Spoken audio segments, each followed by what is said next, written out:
Practical Mysticism. By Evelyn Underhill. If the doors of perception were cleansed, everything would appear to man as it is, infinite. For man has closed himself up, till he sees all things through the narrow chinks of his cavern. William Blake. Practical Mysticism, a little book for normal people. Chapter 1. What is mysticism? Those who are interested in that special attitude towards the universe which is now loosely called mystical, find themselves beset by a multitude of persons who are constantly asking, some with real fervor, some with curiosity, and some with disdain, what is mysticism? When referred to the writings of the mystics themselves, and to other works in which this question appears to be answered, these people reply that such books are wholly incomprehensible to them. On the other hand, the genuine inquirer will find before long a number of self-appointed apostles who are eager to answer his question in many strange and inconsistent ways, calculated to increase rather than resolve the obscurity of his mind. He will learn that mysticism is a philosophy, an illusion, a kind of religion, a disease. That it means having visions, performing conjuring tricks, leading an idle, dreamy, and selfish life, neglecting one's business, wallowing in vague spiritual emotions, and being in tune with the infinite. He will discover that it emancipates him from all dogmas, sometimes from all morality, and at the same time that it is very superstitious. One expert tells him that it is simply Catholic piety, another that Walt Whitman was a typical mystic. A third assures him that all mysticism comes from the East, and supports his statement by an appeal to the mango trick. At the end of a prolonged course of lectures, sermons, tea parties, and talks with earnest persons, the inquirer is still heard saying, too often in tones of exasperation, "What is mysticism? I dare not pretend to solve a problem which has provided so much good hunting in the past." It is indeed the object of this little essay to persuade the practical man to the one satisfactory course, that of discovering the answer for himself. Yet perhaps it will give confidence if I confess at the outset that I have discovered a definition which to me appears to cover all the ground. Or at least, all that part of the ground which is worth covering. It will hardly stretch to the mango trick. But it finds room at once for the visionaries and the philosophers, for Walt Whitman and the saints. Here is the definition. Mysticism is the art of union with reality. The mystic is a person who has attained that union in greater or less degree, or who aims at and believes in such attainment. It is not expected that the inquirer will find great comfort in this sentence when first it meets his eye. The ultimate question, what is reality? A question, perhaps, which never occurred to him before, is already forming in his mind, and he knows that it will cause him infinite distress. Only a mystic can answer it, and he, in terms which other mystics alone will understand. Therefore, for the time being, the practical man may put it on one side. All that he is asked to consider now is this, that the word union represents not so much a rare and unimaginable operation, as something which he is doing, in a vague, imperfect fashion, at every moment of his conscious life, and doing with intensity and thoroughness in all the more valid moments of that life. We know a thing only by uniting with it, by assimilating it, by an interpenetration of it and ourselves. It gives itself to us, just in so far as we give ourselves to it. And it is because our outflow towards things is usually so perfunctory and so languid, that our comprehension of things is so perfunctory and languid too. The great Sufi who said that pilgrimage to the place of the wise is to escape the flame of separation, spoke the literal truth. Wisdom is the fruit of communion. Ignorance the inevitable portion of those who keep themselves to themselves, and stand apart, judging, analyzing the things which they have never truly known. Because he has surrendered himself to it, united with it, the patriot knows his country, the artist knows the subject of his art, the lover his beloved, the saint his God. In a manner which is inconceivable as well as unattainable by the looker-on. Real knowledge, since it always implies an intuitive sympathy more or less intense, is far more accurately suggested by the symbols of touch and taste than by those of hearing and sight. True, analytic thought follows swiftly upon the contact, the apprehension, the union, and we, in our muddle-headed way, have persuaded ourselves that this is the essential part of knowledge, that it is, in fact, more important to cook the hare than to catch it. But when we get rid of this illusion and go back to the more primitive activities through which our mental kitchen gets its supplies, we see that the distinction between mystic and non-mystic is not merely that between the rationalist and the dreamer, between intellect and intuition. The question which divides them is really this: what, out of the mass of material offered to it, shall consciousness seize upon, with what aspects of the universe shall it unite? It is notorious that the operations of the average human consciousness unite the self, not with things as they really are, but with images, notions, aspects of things. The verb to be, which he uses so lightly, does not truly apply to any of the objects amongst which the practical man supposes himself to dwell.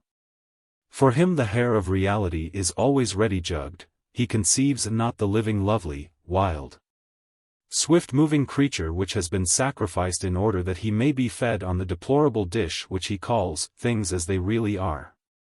So complete, indeed, is the separation of his consciousness from the facts of being, that he feels no sense of loss. He is happy enough understanding, garnishing, assimilating the carcass from which the principle of life and growth has been ejected, and whereof only the most digestible portions have been retained. He is not mystical. But sometimes it is suggested to him that his knowledge is not quite so thorough as he supposed. Philosophers in particular have a way of pointing out its clumsy and superficial character, of demonstrating the fact that he habitually mistakes his own private sensations for qualities inherent in the mysterious objects of the external world. From those few qualities of color, size, texture, and the rest, which his mind has been able to register and classify, he makes a label which registers the sum of his own experiences. This he knows, with this he unites, for it is his own creature. It is neat, flat, unchanging, with edges well defined, a thing one can trust. He forgets the existence of other conscious creatures, provided with their own standards of reality. Yet the sea as the fish feels it, the borage as the bee sees it, the intricate sounds of the hedgerow as heard by the rabbit, the impact of light on the eager face of the primrose, the landscape as known in its vastness to the woodlouse and ant, all these experiences, denied to him forever, have just as much claim to the attribute of being as his own partial and subjective interpretations of things. Because mystery is horrible to us, we have agreed for the most part to live in a world of labels, to make of them the current coin of experience, and ignore their merely symbolic character, the infinite gradation of values which they misrepresent. We simply do not attempt to unite with reality. But now and then that symbolic character is suddenly brought home to us. Some great emotion, some devastating visitation of beauty, love, or pain, lifts us to another level of consciousness. And we are aware for a moment of the difference between the neat collection of discrete objects and experiences which we call the world, and the height, the depth, the breadth of that living, growing, changing fact, of which thought, life, and energy are parts, and in which we live and move and have our being. Then we realize that our whole life is enmeshed in great and living forces, terrible because unknown. Even the power which lurks in every coal scuttle, shines in the electric lamp, pants in the motor omnibus, declares itself in the ineffable wonders of reproduction and growth, is supersensual. We do but perceive its results. The more sacred plane of life and energy which seems to be manifested in the forces we call spiritual and emotional, in love, anguish, ecstasy, adoration, is hidden from us too. Symptoms, appearances, are all that our intellects can discern, sudden irresistible inroads from it, all that our hearts can apprehend. The material for an intenser life, a wider, sharper consciousness, a more profound understanding of our own existence, lies at our gates. But we are separated from it, we cannot assimilate it. Except in abnormal moments, we hardly know that it is. We now begin to attach at least a fragmentary meaning to the statement that mysticism is the art of union with reality. We see that the claim of such a poet as Whitman to be a mystic lies in the fact that he has achieved a passionate communion with deeper levels of life than those with which we usually deal, has thrust past the current notion to the fact that the claim of such a saint as Teresa is bound up with her declaration that she has achieved union with the divine essence itself. The visionary is a mystic when his vision mediates to him an actuality beyond the reach of the senses. The philosopher is a mystic when he passes beyond thought to the pure apprehension of truth. The active man is a mystic when he knows his actions to be a part of a greater activity. Blake, Plotinus, Joan of Arc, and John of the Cross, there is a link which binds all these together, but if he is to make use of it, the inquirer must find that link for himself. All four exhibit different forms of the working of the contemplative consciousness, a faculty which is proper to all men, though few take the trouble to develop it. Their attention to life has changed its character, sharpened its focus, and as a result they see, some a wider landscape, some a more brilliant, more significant, more detailed world than that which is apparent to the less educated, less observant vision of common sense. The old story of eyes and no eyes is really the story of the mystical and unmystical types. No Eyes has fixed his attention on the fact that he is obliged to take a walk. For him the chief factor of existence is his own movement along the road, a movement which he intends to accomplish as efficiently and comfortably as he can. He asks not to know what may be on either side of the hedges. He ignores the caress of the wind until it threatens to remove his hat. He trudges along, steadily, diligently, avoiding the muddy pools, but oblivious of the light which they reflect. Eyes takes the walk too, and for him it is a perpetual revelation of beauty and wonder. The sunlight inebriates him, the winds delight him, the very effort of the journey is a joy. Magic presences throng the roadside, or cry salutations to him from the hidden fields. The rich world through which he moves lies in the foreground of his consciousness, and it gives up new secrets to him at every step. No Eyes, when told of his adventures, usually refuses to believe that both have gone by the same road. He fancies that his companion has been floating about in the air, or beset by agreeable hallucinations. We shall never persuade him to the contrary unless we persuade him to look for himself. Therefore it is to a practical mysticism that the practical man is here invited, to a training of his latent faculties, a bracing and brightening of his languid consciousness. An emancipation from the fetters of appearance, a turning of his attention to new levels of the world. Thus he may become aware of the universe which the spiritual artist is always trying to disclose to the race. This amount of mystical perception, this ordinary contemplation, as the specialists call it, is possible to all men. Without it, they are not wholly conscious, nor wholly alive. It is a natural human activity, no more involving the great powers and sublime experiences of the mystical saints and philosophers than the ordinary enjoyment of music involves the special creative powers of the great musician. As the beautiful does not exist for the artist and poet alone, though these can find in it more poignant depths of meaning than other men, so the world of reality exists for all. And all may participate in it, unite with it, according to their measure and to the strength and purity of their desire. For heaven ghostly, says the cloud of unknowing, is as nigh down as up, and up as down, behind as before as behind, on one side as other. Inasmuch, that whoso had a true desire for to be at heaven, then that same time he were in heaven ghostly. For the high and the next way thither is run by desires, and not by paces of feet. None therefore is condemned, save by his own pride, sloth, or perversity. To the horrors of that which Blake called single vision, perpetual and undivided attention to the continuous cinematograph performance, which the mind has conspired with the senses to interpose between ourselves and the living world. How do you find this book? Any thoughts about the book or the author? Any suggestion for improvement?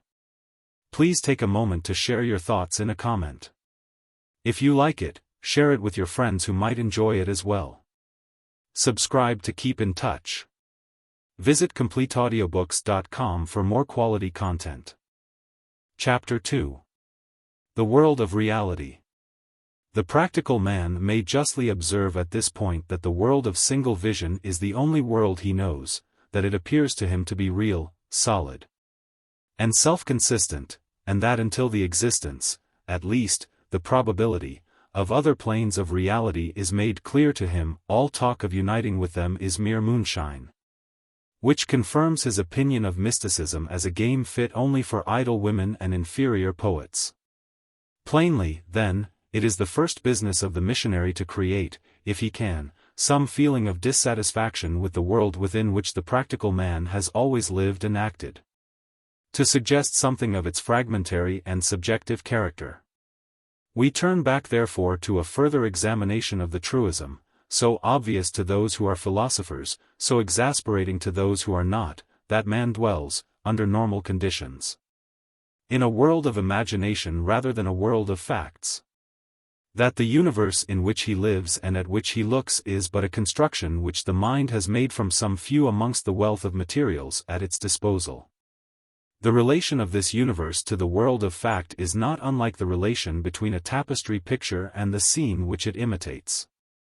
You, practical man, are obliged to weave your image of the outer world upon the hard warp of your own mentality, which perpetually imposes its own convention, and checks the free representation of life. As a tapestry picture, however various and full of meaning, is ultimately reducible to little squares. So the world of common sense is ultimately reducible to a series of static elements conditioned by the machinery of the brain. Subtle curves, swift movement, delicate gradation, that machinery cannot represent. It leaves them out. From the countless suggestions, the tangle of many-colored wools which the real world presents to you, you snatch one here and there. Of these you weave together those which are the most useful, the most obvious, the most often repeated, which make a tidy and coherent pattern when seen on the right side.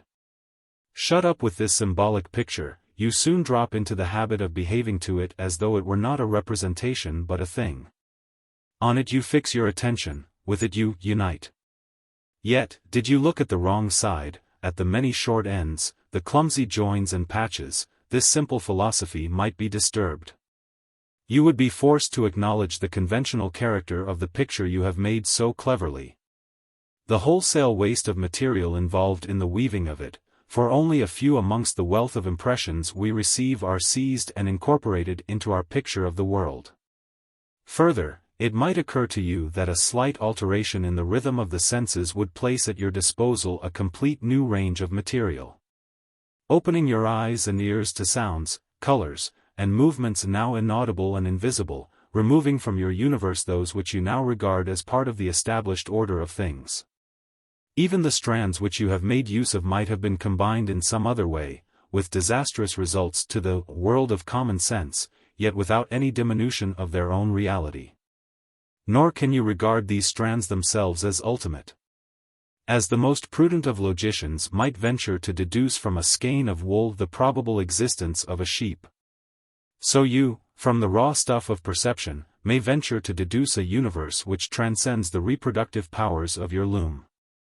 Even the camera of the photographer, more apt at contemplation than the mind of man, has shown us how limited are these powers in some directions, and enlightened us as to a few of the cruder errors of the person who accepts its products at face value.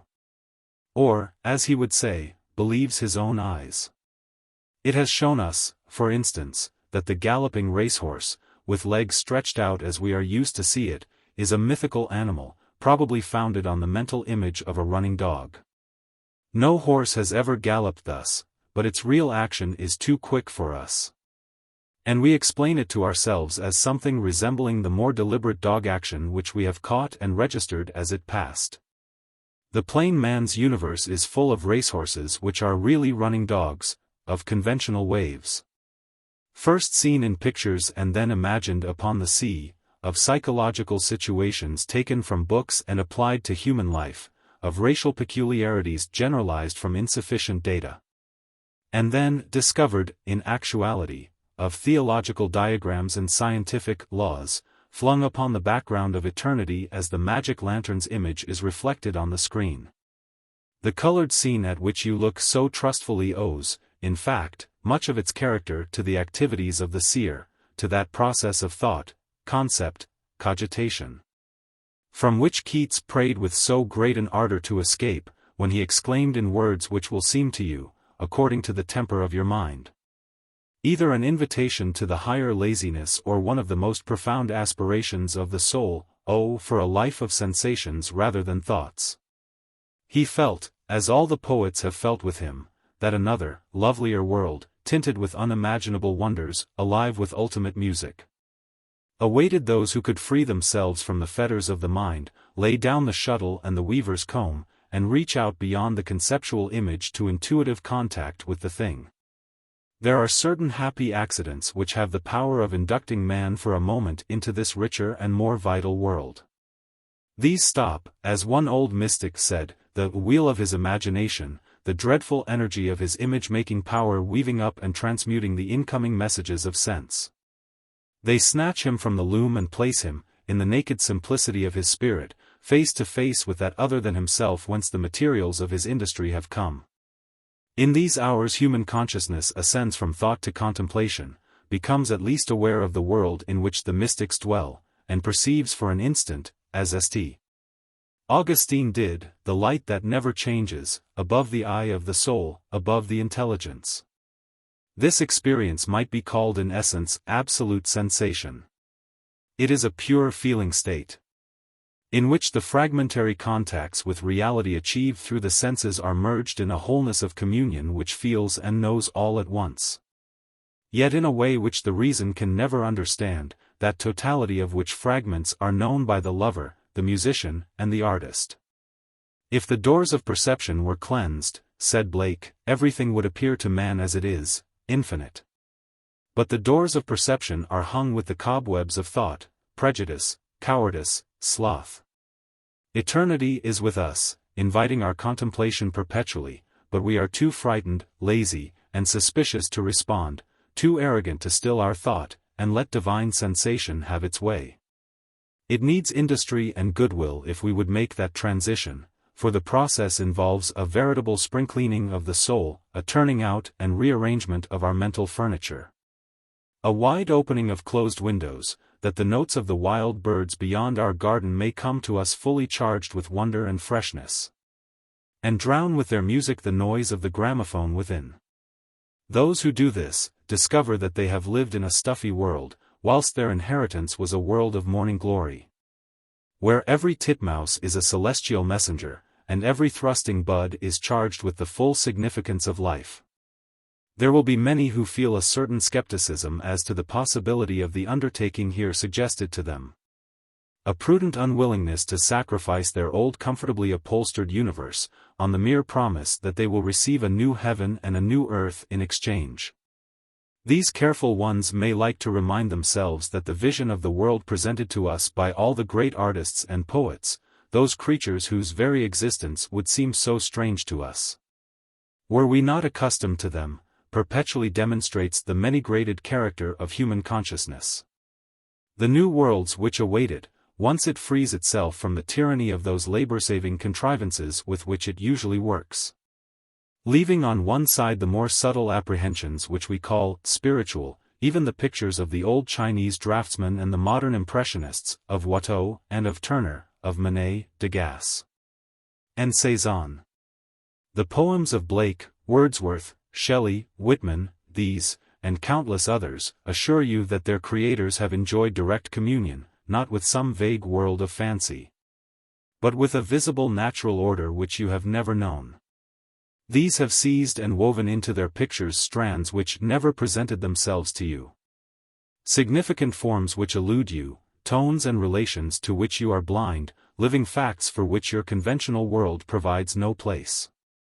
They prove by their works that Blake was right when he said that a fool sees not the same tree that a wise man sees, and that psychologists, insisting on the selective action of the mind, the fact that our preconceptions govern the character of our universe, do but teach the most demonstrable of truths. Did you take them seriously, as you should, their ardent reports might well disgust you with the dull and narrow character of your own consciousness. What is it, then, which distinguishes the outlook of great poets and artists from the arrogant subjectivism of common sense? Innocence and humility distinguish it. These persons prejudge nothing, criticize nothing. To some extent, their attitude to the universe is that of children, and because this is so, they participate to that extent in the heaven of reality. According to their measure, they have fulfilled Keats' aspiration.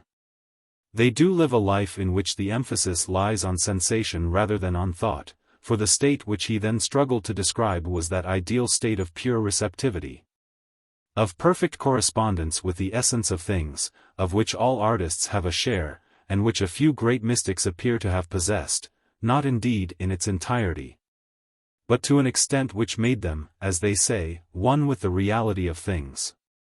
The greater the artist is, the wider and deeper is the range of this pure sensation, the more sharply he is aware of the torrent of life and loveliness, the rich profusion of possible beauties and shapes. He always wants to press deeper and deeper, to let the span of his perception spread wider and wider, till he unites with the whole of that reality which he feels all about him, and of which his own life is a part. He is always tending, in fact, to pass over from the artistic to the mystical state. In artistic experience, then, in the artist's perennial effort to actualize the ideal which Keats expressed, we may find a point of departure for our exploration of the contemplative life. What would it mean for a soul that truly captured it? This life in which the emphasis should lie on the immediate percepts, the messages the world pours in on us, instead of on the sophisticated universe into which our clever brains transmute them? Plainly, it would mean the achievement of a new universe, a new order of reality, escape from the terrible museum-like world of daily life, where everything is classified and labeled, and all the graded fluid facts which have no label are ignored. It would mean an innocence of eye and innocence of ear impossible for us to conceive. The impassioned contemplation of pure form, freed from all the meanings with which the mind has draped and disguised it. The recapturing of the lost mysteries of touch and fragrance, most wonderful amongst the avenues of sense. It would mean the exchanging of the neat conceptual world our thoughts build up, fenced in by the solid ramparts of the possible, for the inconceivable richness of that unwalled world from which we have subtracted it. It would mean that we should receive from every flower, not merely a beautiful image to which the label flower has been affixed, but the full impact of its unimaginable beauty and wonder. The direct sensation of life having communion with life, that the sense of ceasing rain, the voice of trees, the deep softness of the kitten's fur, the acrid touch of sorrel on the tongue, should be in themselves profound, complete, and simple experiences, calling forth simplicity of response in our souls. Thus understood, the life of pure sensation is the meat and drink of poetry, and one of the most accessible avenues to that union with reality which the mystic declares to us as the very object of life. But the poet must take that living stuff direct from the field and river, without sophistication, without criticism, as the life of the soul is taken direct from the altar, with an awe that admits not of analysis. He must not subject it to the cooking, filtering process of the brain. It is because he knows how to elude this dreadful sophistication of reality, because his attitude to the universe is governed by the supreme artistic virtues of humility and love. That poetry is what it is, and I include in the sweep of poetic art the colored poetry of the painter, and the wordless poetry of the musician and the dancer too. At this point the critical reader will certainly offer an objection. You have been inviting me, he will say, to do nothing more or less than trust my senses, and this too on the authority of those impracticable dreamers the poets. Now it is notorious that our senses deceive us. Everyone knows that, and even your own remarks have already suggested it. How, then, can a wholesale and uncritical acceptance of my sensations help me to unite with reality? Many of these sensations we share with the animals, in some, the animals obviously surpass us. Will you suggest that my terrier, smelling his way through an uncoordinated universe, is a better mystic than I?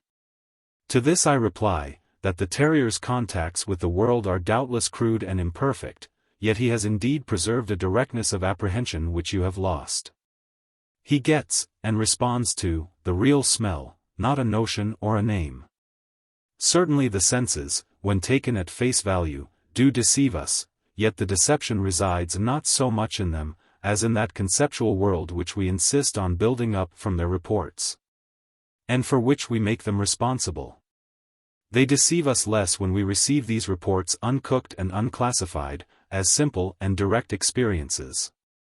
Then, behind the special and imperfect stammerings which we call color, sound, fragrance, and the rest, we sometimes discern a whole fact, at once divinely simple and infinitely various, from which these partial messages proceed, and which seeks as it were to utter itself in them. And we feel, when this is so, that the fact thus glimpsed is of an immense significance, imparting to that aspect of the world which we are able to perceive all the significance, all the character which it possesses. The more of the artist there is in us, the more intense that significance, that character will seem, the more complete, too, will be our conviction that our uneasiness, the vagueness of our reactions to things, would be cured could we reach and unite with the fact, instead of our notion of it.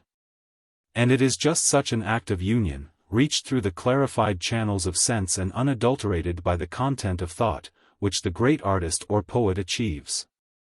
We seem in these words to have come far from the mystic, and that contemplative consciousness wherewith he ascends to the contact of truth.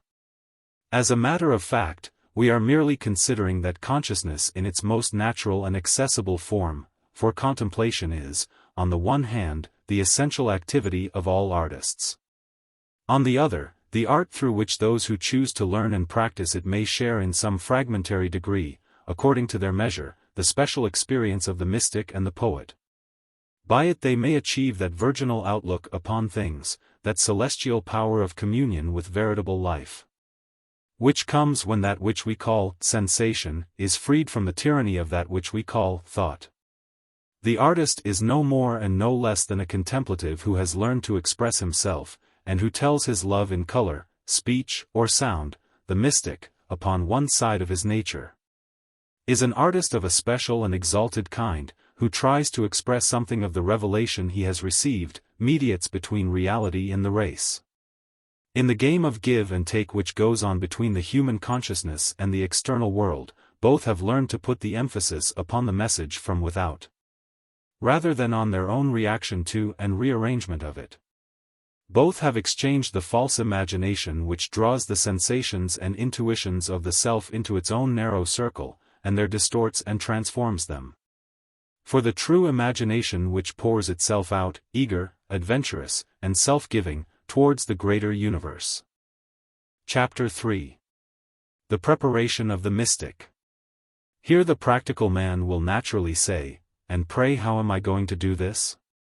How shall I detach myself from the artificial world to which I am accustomed?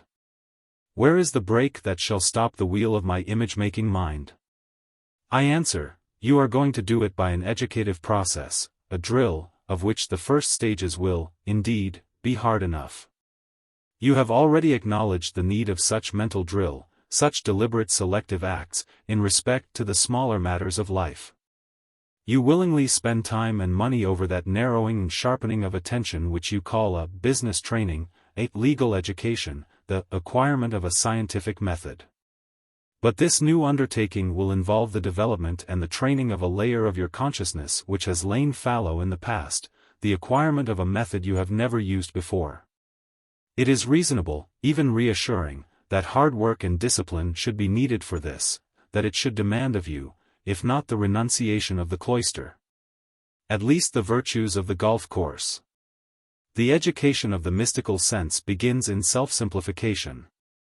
The feeling, willing, seeing self is to move from the various and the analytic to the simple and the synthetic, a sentence which may cause hard breathing and mopping of the brows on the part of the practical man.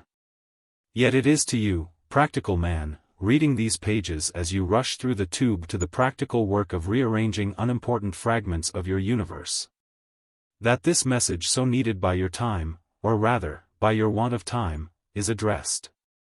To you, unconscious analyst, so busy reading the advertisements upon the carriage wall, that you hardly observe the stages of your unceasing flight, so anxiously acquisitive of the crumbs that you never lift your eyes to the loaf.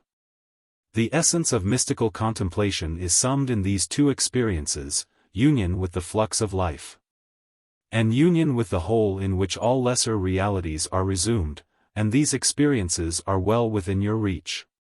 Though it is likely that the accusation will annoy you, you are already in fact a potential contemplative, for this act, as St. Thomas Aquinas taught, is proper to all men, is, indeed, the characteristic human activity. More, it is probable that you are, or have been, an actual contemplative too. Has it never happened to you to lose yourself for a moment in a swift and satisfying experience for which you found no name? When the world took on a strangeness, and you rushed out to meet it, in a mood at once exultant and ashamed? Was there not an instant when you took the lady who now orders your dinner into your arms, and she suddenly interpreted to you the whole of the universe? A universe so great, charged with so terrible an intensity, that you have hardly dared to think of it since. Do you remember that horrid moment at the concert, when you became wholly unaware of your comfortable 7 and 6-penny seat? Those were onsets of involuntary contemplation. Sudden partings of the conceptual veil. Dare you call them the least significant moments of your life? Did you not then, like the African saint, thrill with love and dread, though you were not provided with a label for that which you adored? It will not help you to speak of these experiences as mere emotion. Mere emotion then inducted you into a world which you recognized as more valid, in the highest sense, more rational, than that in which you usually dwell, a world which had a wholeness, a meaning, which exceeded the sum of its parts. Mere emotion then brought you to your knees, made you at once proud and humble, showed you your place. It simplified and unified existence, it stripped off the little accidents and ornaments which perpetually deflect our vagrant attention, and gathered up the whole being of you into one state, which felt and knew a reality that your intelligence could not comprehend. Such an emotion is the driving power of spirit, an august and ultimate thing, and this your innermost inhabitant felt it to be, whilst your eyes were open to the light. Now that simplifying act, which is the preliminary of all mystical experience, that gathering of the scattered bits of personality into the one which is really you, into the unity of your spirit. As the mystics say, the great forces of love, beauty, wonder, grief, may do for you now and again. These lift you perforce from the consideration of the details to the contemplation of the all, turn you from the tidy world of image to the ineffable world of fact.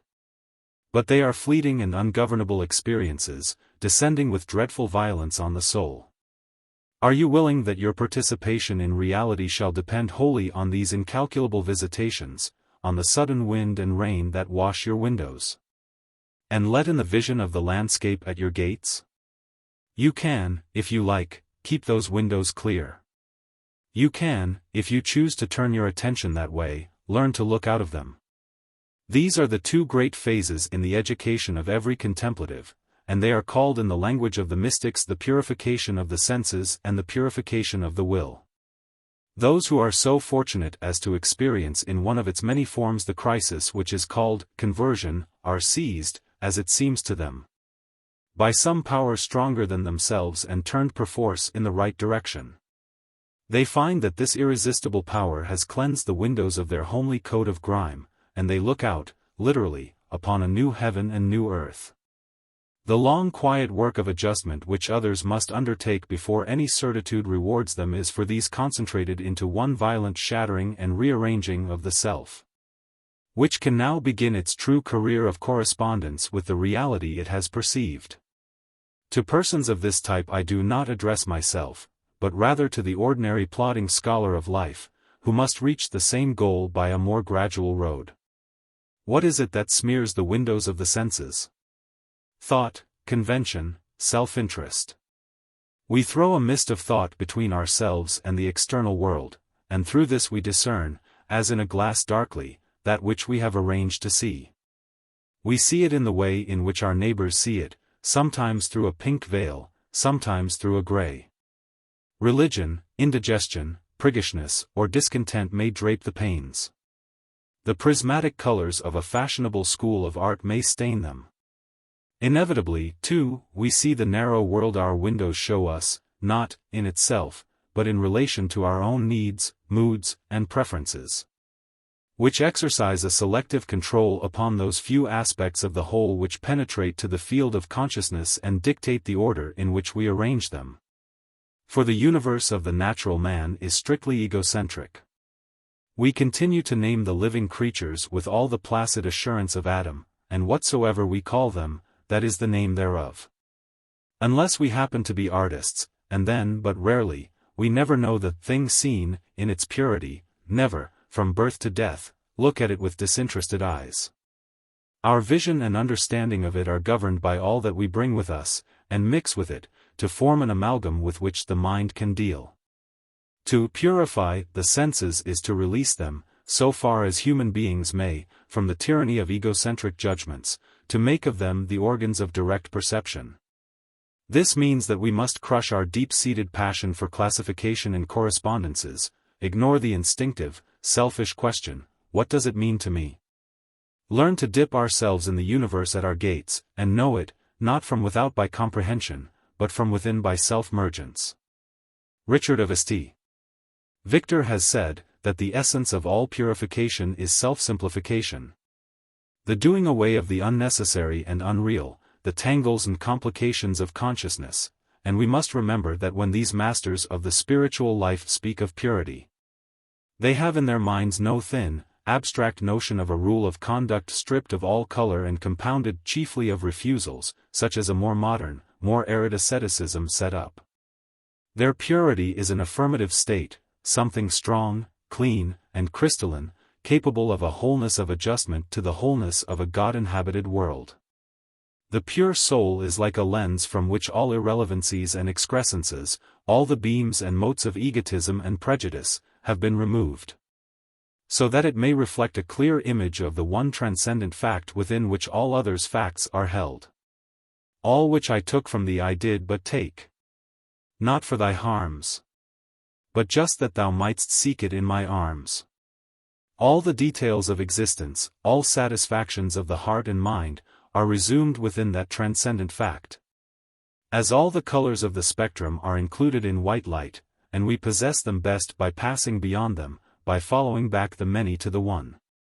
The simple eye of contemplation, about which the mystic writers say so much, is then a synthetic sense, which sees that white light in which all color is, without discrete analysis of its properties. The simple ear which discerns the celestial melody, hears that tone in which all music is resumed, thus achieving that ecstatic life of sensation without thought, which Keats perceived to be the substance of true happiness.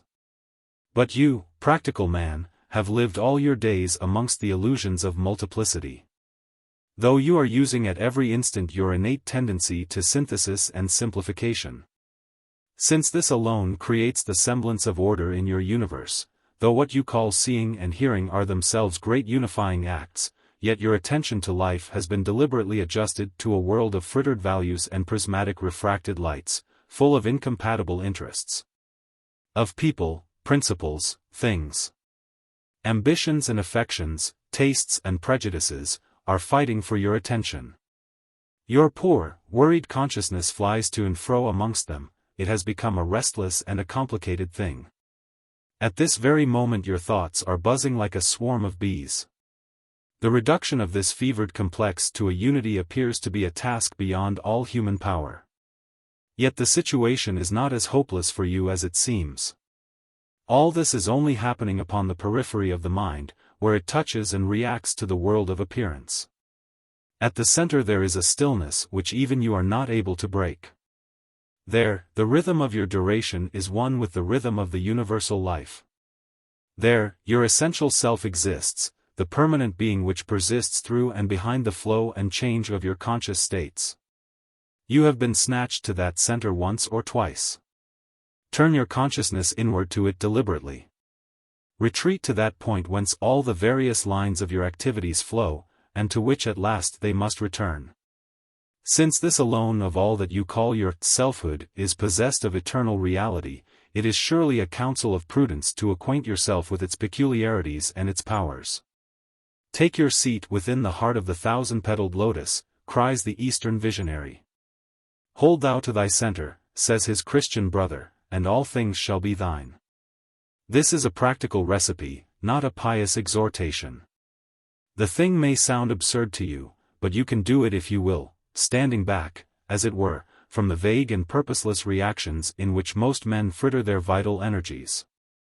Then you can survey with a certain calm, a certain detachment, your universe and the possibilities of life within it, can discern too, if you be at all inclined to mystical adventure, the stages of the road along which you must pass on your way towards harmony with the real.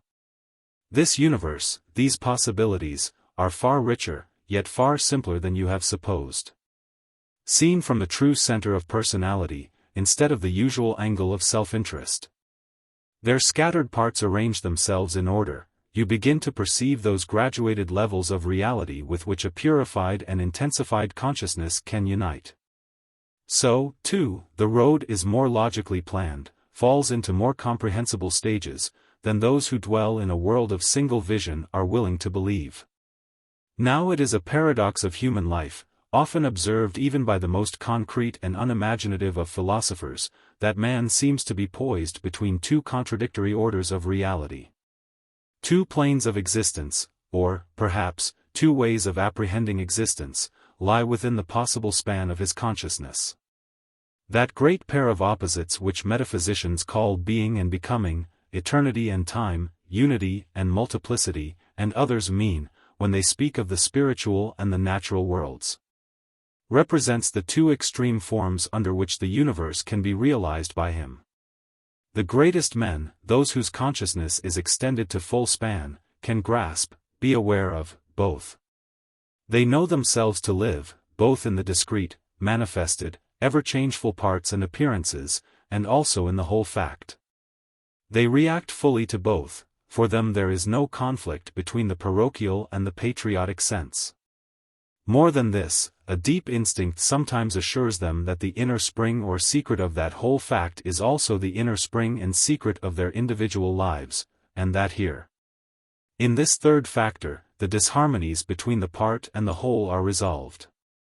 As they know themselves to dwell in the world of time and yet to be capable of transcending it, so the ultimate reality, they think, inhabits yet inconceivably exceeds all that they know to be, as the soul of the musician controls and exceeds not merely each note of the flowing melody, but also the whole of that symphony in which these cadences must play their part. That invulnerable spark of vivid life, that inward light, which these men find at their own centers when they seek for it, is for them an earnest of the uncreated light. The ineffable splendor of God, dwelling at, and energizing within the heart of things, for this spark is at once one with, yet separate from, the universal soul.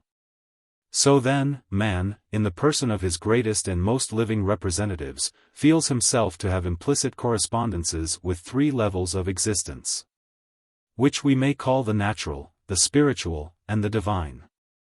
The road on which he is to travel therefore, the mystical education which he is to undertake, shall successively unite him with these three worlds, stretching his consciousness to the point at which he finds them first as three, and at last as one. Under normal circumstances even the first of them, the natural world of becoming, is only present to him, unless he be an artist, in a vague and fragmentary way. He is, of course, aware of the temporal order, a ceaseless change and movement, birth, growth, and death, of which he is a part. But the rapture and splendor of that everlasting flux which India calls the sport of God hardly reaches his understanding. He is too busy with his own little movements to feel the full current of the stream. But under those abnormal circumstances on which we have touched, a deeper level of his consciousness comes into focus, he hears the music of surrounding things. Then he rises, through and with his awareness of the great life of nature, to the knowledge that he is part of another greater life, transcending succession. In this his durational spirit is immersed. Here all the highest values of existence are stored for him, and it is because of his existence within this eternal reality, his patriotic relationship to it, that the efforts and experiences of the time world have significance for him. It is from the vantage point gained when he realizes his contacts with this higher order, that he can see with the clear eye of the artist or the mystic the world of becoming itself, recognize its proportions, even reach out to some faint intuition of its ultimate worth. So, if he would be a whole man, if he would realize all that is implicit in his humanity, he must actualize his relationship with this supernal plane of being, and he shall do it, as we have seen, by simplification, by a deliberate withdrawal of attention from the bewildering multiplicity of things, a deliberate humble surrender of his image-making consciousness. He already possesses, at that gathering point of personality which the old writers sometimes called the apex and sometimes the ground of the soul, a medium of communication with reality. But this spiritual principle, this gathering point of his selfhood, is just that aspect of him which is furthest removed from the active surface consciousness. He treats it as the busy citizen treats his national monuments. It is there, it is important, a possession which adds dignity to his existence, but he never has time to go in. Yet as the purified sense, cleansed of prejudice and self-interest, can give us fleeting communications from the actual broken-up world of duration at our gates, so the purified and educated will can wholly withdraw the self's attention from its usual concentration on small useful aspects of the time world. Refuse to react to its perpetually incoming messages, retreat to the unity of its spirit, and there make itself ready for messages from another plane. This is the process which the mystics call recollection, the first stage in the training of the contemplative consciousness. We begin, therefore, to see that the task of union with reality will involve certain stages of preparation as well as stages of attainment. And these stages of preparation, for some disinterested souls easy and rapid, for others long and full of pain, may be grouped under two heads. First, the disciplining and simplifying of the attention, which is the essence of recollection. Next, the disciplining and simplifying of the affections and will, the orientation of the heart, which is sometimes called by the formidable name of purgation. So the practical mysticism of the plain man will best be grasped by him as a five-fold scheme of training and growth, in which the first two stages prepare the self for union with reality, and the last three unite it successively with the world of becoming, the world of being, and finally with that ultimate fact which the philosopher calls the Absolute and the religious mystic calls God. Chapter 4. Meditation and Recollection. Recollection, the art which the practical man is now invited to learn, is in essence no more and no less than the subjection of the attention to the control of the will. It is not, therefore, a purely mystical activity. In one form or another it is demanded of all who would get control of their own mental processes, and does or should represent the first great step in the education of the human consciousness. So slothful, however, is man in all that concerns his higher faculties, that few deliberately undertake this education at all. They are content to make their contacts with things by a vague, unregulated power, ever apt to play truant, ever apt to fail them. Unless they be spurred to it by that passion for ultimate things which expresses itself in religion, philosophy, or art, they seldom learn the secret of a voluntary concentration of the mind. Since the philosopher's interests are mainly objective, and the artist seldom cogitates on his own processes, it is, in the end, to the initiate of religion that we are forced to go, if we would learn how to undertake this training for ourselves. The religious contemplative has this further attraction for us, that he is by nature a missionary as well. The vision which he has achieved is the vision of an intensely loving heart.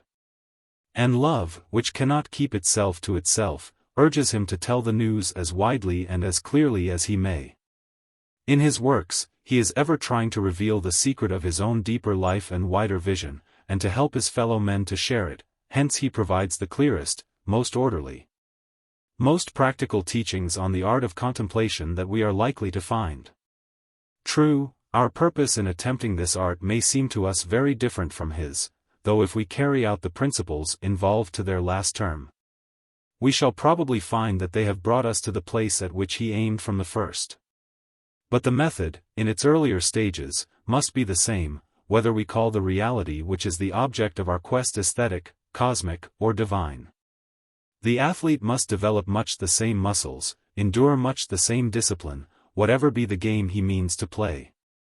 So we will go straight to St. Teresa, and inquire of her what was the method by which she taught her daughters to gather themselves together, to capture and hold the attitude most favorable to communion with the spiritual world. She tells us, and here she accords with the great tradition of the Christian contemplatives, a tradition which was evolved under the pressure of long experience, that the process is a gradual one. The method to be employed is a slow, patient training of material which the license of years has made intractable.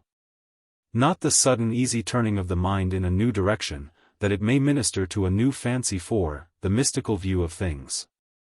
Recollection begins, she says, in the deliberate and regular practice of meditation, a perfectly natural form of mental exercise, though at first a hard one. Now meditation is a halfway house between thinking and contemplating, and as a discipline, it derives its chief value from this transitional character. The real mystical life, which is the truly practical life, begins at the beginning, not with supernatural acts and ecstatic apprehensions, but with the normal faculties of the normal man.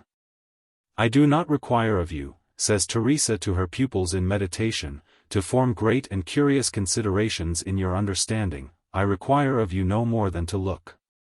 It might be thought that such looking at the spiritual world, simply, intensely, without cleverness, such an opening of the eye of eternity, was the essence of contemplation itself, and indeed one of the best definitions has described that art as a loving sight. Peering into heaven with the ghostly eye.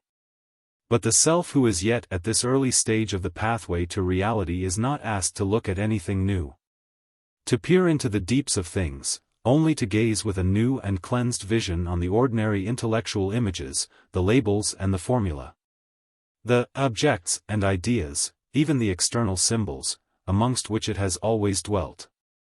It is not yet advanced to the seeing of fresh landscapes. It is only able to re-examine the furniture of its home, and obtain from this exercise a skill, and a control of the attention, which shall afterwards be applied to greater purposes. Its task is here to consider that furniture, as the Victorines called this preliminary training, to take, that is, a more starry view of it, standing back from the whirl of the earth, and observing the process of things. Take, then, an idea, an object, from amongst the common stock, and hold it before your mind. The selection is large enough, all sentient beings may find subjects of meditation to their taste, for there lies a universal behind every particular of thought, however concrete it may appear. And within the most rational propositions the meditative eye may glimpse a dream. Reason has moons, but moons not hers, lie mirrored on her sea, confounding her astronomers. But, oh delighting me! Even those objects which minister to our sense life may well be used to nourish our spirits too. Who has not watched the intent meditations of a comfortable cat brooding upon the absolute mouse? You, if you have a philosophic twist, may transcend such relative views of reality, and try to meditate on time, succession, even being itself, or again on human intercourse, birth, growth, and death, on a flower, a river, the various tapestries of the sky. Even your own emotional life will provide you with the ideas of love, joy, peace, mercy, conflict, desire. You may range, with Kant, from the stars to the moral law. If your turn be to religion, the richest and most evocative of fields is open to your choice, from the plaster image to the mysteries of faith. But, the choice made, it must be held and defended during the time of meditation against all invasions from without, however insidious their encroachments, however spiritual their disguise. It must be brooded upon, gazed at, seized again and again, as distractions seem to snatch it from your grasp. A restless boredom, a dreary conviction of your own incapacity, will presently attack you. This, too, must be resisted at sword point. The first quarter of an hour thus spent in attempted meditation will be, indeed, a time of warfare, which should at least convince you how unruly, how ill-educated is your attention, how miserably ineffective your will, how far away you are from the captaincy of your own soul. It should convince, too, the most common sense of philosophers of the distinction between real time, the true stream of duration which is life, and the sequence of seconds so carefully measured by the clock. Never before has the stream flowed so slowly, or 15 minutes taken so long to pass.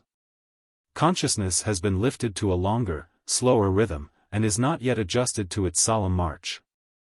But, striving for this new poise, intent on the achievement of it, presently it will happen to you to find that you have indeed, though how you know not, entered upon a fresh plane of perception. Altered your relation with things. First, the subject of your meditation begins, as you surrender to its influence, to exhibit unsuspected meaning, beauty, power.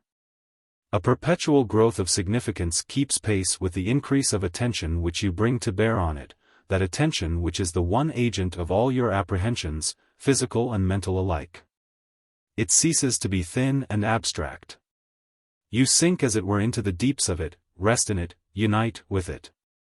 And learn, in this still, intent communion, something of its depth and breadth and height, as we learn by direct intercourse to know our friends. Moreover, as your meditation becomes deeper it will defend you from the perpetual assaults of the outer world. You will hear the busy hum of that world as a distant exterior melody, and know yourself to be in some sort withdrawn from it. You have set a ring of silence between you and it, and behold, within that silence you are free. You will look at the colored scene, and it will seem to you thin and papery, only one amongst countless possible images of a deeper life as yet beyond your reach. And gradually, you will come to be aware of an entity, you, who can thus hold at arm's length, be aware of, look at, an idea, a universe, other than itself. By this voluntary painful act of concentration, this first step upon the ladder which goes, as the mystics would say, from multiplicity to unity. You have to some extent withdrawn yourself from that union with unrealities, with notions and concepts, which has hitherto contented you. And at once all the values of existence are changed. The road to a yea lies through a nay. You, in this preliminary movement of recollection, are saying your first deliberate no to the claim which the world of appearance makes to a total possession of your consciousness, and are thus making possible some contact between that consciousness and the world of reality. Now turn this new purified and universalist gaze back upon yourself. Observe your own being in a fresh relation with things, and surrender yourself willingly to the moods of astonishment, humility, joy, perhaps of deep shame or sudden love, which invade your heart as you look. So doing patiently, day after day, constantly recapturing the vagrant attention, ever renewing the struggle for simplicity of sight, you will at last discover that there is something within you, something behind the fractious, conflicting life of desire, which you can recollect, gather up, make effective for new life. You will, in fact, know your own soul for the first time, and learn that there is a sense in which this real you is distinct from, an alien within, the world in which you find yourself. As an actor has another life when he is not on the stage. When you do not merely believe this but know it. When you have achieved this power of withdrawing yourself, of making this first crude distinction between appearance and reality, the initial stage of the contemplative life has been won. It is not much more of an achievement than that first proud effort in which the baby stands upright for a moment and then relapses to the more natural and convenient crawl, but it holds within it the same earnest of future development. Chapter 5. Self-adjustment. So, in a measure, you have found yourself, have retreated behind all that flowing appearance, that busy, unstable consciousness with its moods and obsessions, its feverish alternations of interest and apathy, its conflicts and irrational impulses, which even the psychologists mistake for you. Thanks to this recollective act, you have discovered in your inmost sanctuary a being not wholly practical, who refuses to be satisfied by your busy life of correspondences with the world of normal men, and hungers for communion with a spiritual universe. And this thing so foreign to your surface consciousness, yet familiar to it and continuous with it, you recognize as the true self whose existence you always took for granted, but whom you have only known hitherto in its scattered manifestations. That art thou. This climb up the mountain of self-knowledge, said the Victorine mystics, is the necessary prelude to all illumination. Only at its summit do we discover, as Dante did, the beginning of the pathway to reality. It is a lonely and an arduous excursion, a sufficient test of courage and sincerity, for most men prefer to dwell in comfortable ignorance upon the lower slopes, and there to make of their more obvious characteristics a drapery which shall veil the naked truth. True and complete self-knowledge, indeed, is the privilege of the strongest alone. Few can bear to contemplate themselves face to face. For the vision is strange and terrible, and brings awe and contrition in its wake. The life of the seer is changed by it forever. He is converted, in the deepest and most drastic sense. Is forced to take up a new attitude towards himself and all other things. Likely enough, if you really knew yourself, saw your own dim character, perpetually at the mercy of its environment. Your true motives, stripped for inspection and measured against eternal values, your unacknowledged self-indulgences, your irrational loves and hates, you would be compelled to remodel your whole existence, and become for the first time a practical man. But you have done what you can in this direction. Have at last discovered your own deeper being, your eternal spark, the agent of all your contacts with reality. You have often read about it. Now you have met it, know for a fact that it is there. What next? What changes, what readjustments will this self-revelation involve for you? You will have noticed, as with practice your familiarity with the state of recollection has increased, that the kind of consciousness which it brings with it, the sort of attitude which it demands of you, conflicts sharply with the consciousness and the attitude which you have found so appropriate to your ordinary life in the past. They make this old attitude appear childish, unworthy, at last absurd. By this first deliberate effort to attend to reality you are at once brought face to face with that dreadful revelation of disharmony, unrealness, and interior muddle which the blunt moralists call conviction of sin. Never again need those moralists point out to you the inherent silliness of your earnest pursuit of impermanent things, your solemn concentration upon the game of getting on. None the less, this attitude persists. Again and again you swing back to it. Something more than realization is needed if you are to adjust yourself to your new vision of the world. This game which you have played so long has formed and conditioned you, developing certain qualities and perceptions, leaving the rest in abeyance, so that now, suddenly asked to play another, which demands fresh movements, alertness of a different sort, your mental muscles are intractable, your attention refuses to respond. Nothing less will serve you here than that drastic remodeling of character which the mystics call purgation. The second stage in the training of the human consciousness for participation in reality. It is not merely that your intellect has assimilated, united with a superficial and unreal view of the world. Far worse, your will, your desire, the sum total of your energy, has been turned the wrong way, harnessed to the wrong machine. You have become accustomed to the idea that you want, or ought to want, certain valueless things, certain specific positions. For years your treasure has been in the stock exchange, or the House of Commons, or the Salon, or the reviews that really count, if they still exist, or the drawing rooms of Mayfair. And thither your heart perpetually tends to stray. Habit has you in its chains. You are not free. The awakening, then, of your deeper self, which knows not habit and desires nothing but free correspondence with the real, awakens you at once to the fact of a disharmony between the simple but inexorable longings and instincts of the buried spirit, now beginning to assert themselves in your hours of meditation, pushing out, as it were, towards the light, and the various changeful, but insistent longings and instincts of the surface self. Between these two no peace is possible, they conflict at every turn. It becomes apparent to you that the declaration of Plotinus, accepted or repeated by all the mystics, concerning a higher and a lower life, and the cleavage that exists between them, has a certain justification even in the experience of the ordinary man. That great thinker and ecstatic said, that all human personality was thus twofold, thus capable of correspondence with two orders of existence. The higher life was always tending towards union with reality, towards the gathering of itself up into one. The lower life, framed for correspondence with the outward world of multiplicity, was always tending to fall downwards, and fritter the powers of the self among external things.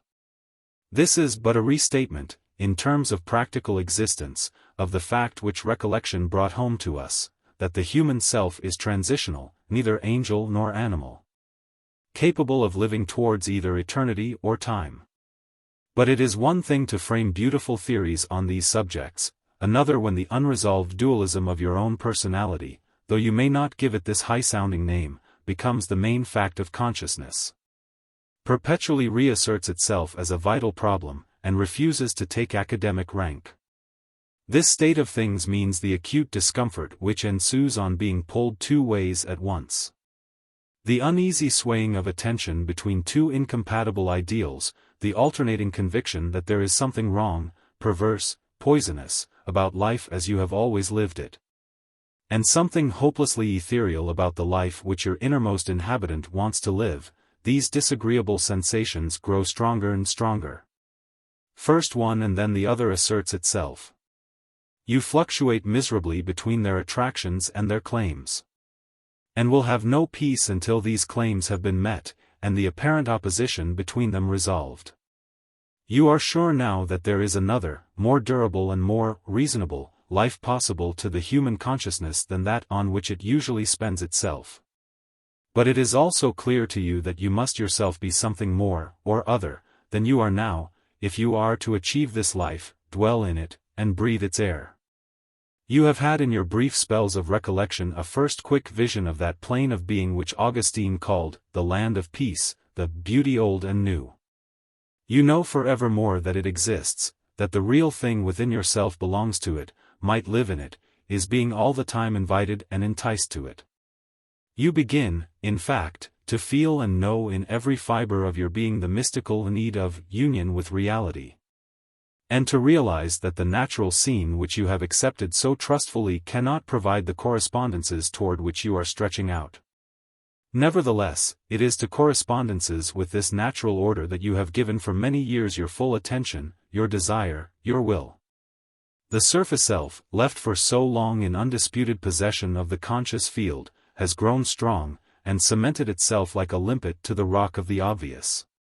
Gladly exchanging freedom for apparent security, and building up, from a selection amongst the more concrete elements offered it by the rich stream of life, a defensive shell of fixed ideas.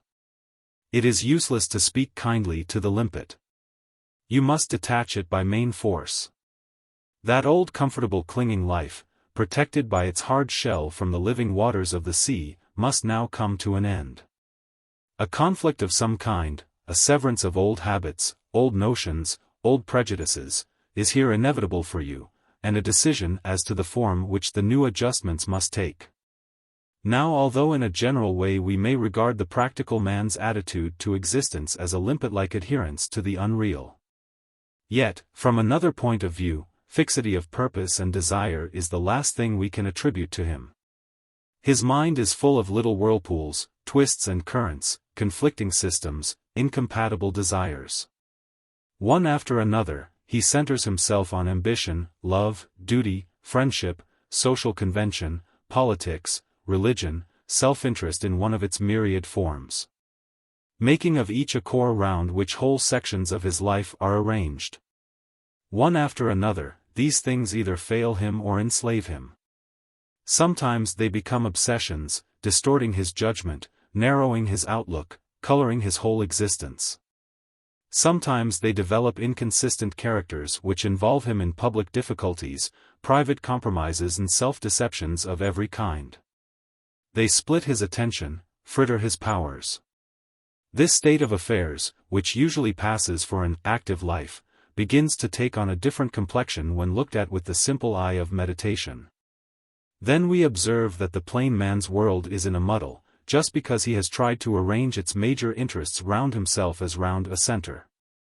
And he is neither strong enough nor clever enough for the job. He has made a wretched little whirlpool in the mighty river of becoming, interrupting, as he imagines, in his own interest, its even flow, and within that whirlpool are numerous petty complexes and countercurrents, amongst which his will and attention fly to and fro in a continual state of unrest. The man who makes a success of his life, in any department, is he who has chosen one from amongst these claims and interests, and devoted to it his energetic powers of heart and will, unifying himself about it, and from within it resisting all counterclaims. He has one objective, one center, has killed out the lesser ones, and simplified himself. Now the artist, the discoverer, the philosopher, the lover, the patriot, the true enthusiast for any form of life, can only achieve the full reality to which his special art or passion gives access by innumerable renunciations. He must kill out the smaller centers of interest, in order that his whole will, love, and attention may pour itself out towards, seize upon, unite with that special manifestation of the beauty and significance of the universe to which he is drawn. So, too, a deliberate self-simplification, the purgation of the heart and will, is demanded of those who would develop the form of consciousness called mystical. All your power, all your resolution, is needed if you are to succeed in this adventure. There must be no frittering of energy, no mixture of motives. We hear much of the mystical temperament, the mystical vision. The mystical character is far more important, and its chief ingredients are courage, singleness of heart, and self-control. It is towards the perfecting of these military virtues, not to the production of a pious softness, that the discipline of asceticism is largely directed. And the ascetic foundation, in one form or another, is the only enduring foundation of a sane contemplative life. You cannot, until you have steadied yourself, found a poise, and begun to resist some amongst the innumerable claims which the world of appearance perpetually makes upon your attention and your desire. Make much use of the new power which recollection has disclosed to you. And this recollection itself, so long as it remains merely a matter of attention and does not involve the heart, is no better than a psychic trick. You are committed therefore, as the fruit of your first attempts at self-knowledge, to a deliberate, probably a difficult, rearrangement of your character. To the stern course of self-discipline, the voluntary acts of choice on the one hand and of rejection on the other, which ascetic writers describe under the formidable names of detachment and mortification. By detachment they mean the eviction of the limpet from its crevice, the refusal to anchor yourself to material things, to regard existence from the personal standpoint, or confuse custom with necessity. By mortification, they mean the resolving of the turbulent whirlpools and currents of your own conflicting passions, interests, desires. The killing out of all those tendencies which the peaceful vision of recollection would condemn, and which create the fundamental opposition between your interior and exterior life. What then, in the last resort, is the source of this opposition, the true reason of your uneasiness, your unrest? The reason lies, not in any real incompatibility between the interests of the temporal and the eternal orders, which are but two aspects of one fact, two expressions of one love. It lies solely in yourself, in your attitude towards the world of things. You are enslaved by the verb to have. All your reactions to life consist in corporate or individual demands, appetites, wants. That love of life of which we sometimes speak is mostly cupboard love.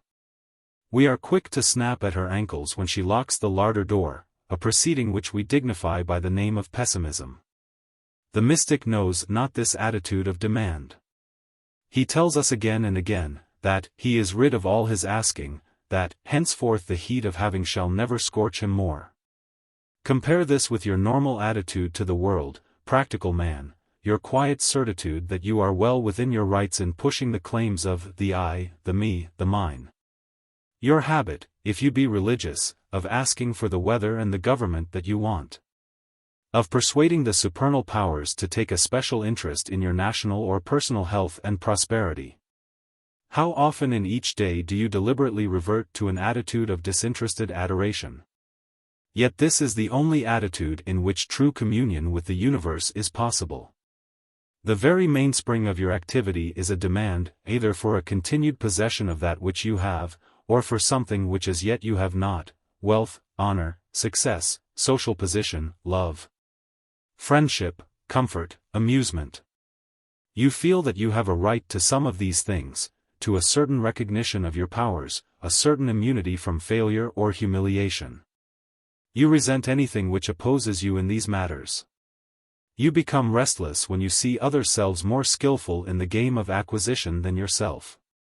You hold tight against all comers your own share of the spoils. You are rather inclined to shirk boring responsibilities and unattractive, unremunerative toil. Are greedy of pleasure and excitement, devoted to the art of having a good time. If you possess a social sense, you demand these things not only for yourself but for your tribe, the domestic or racial group to which you belong.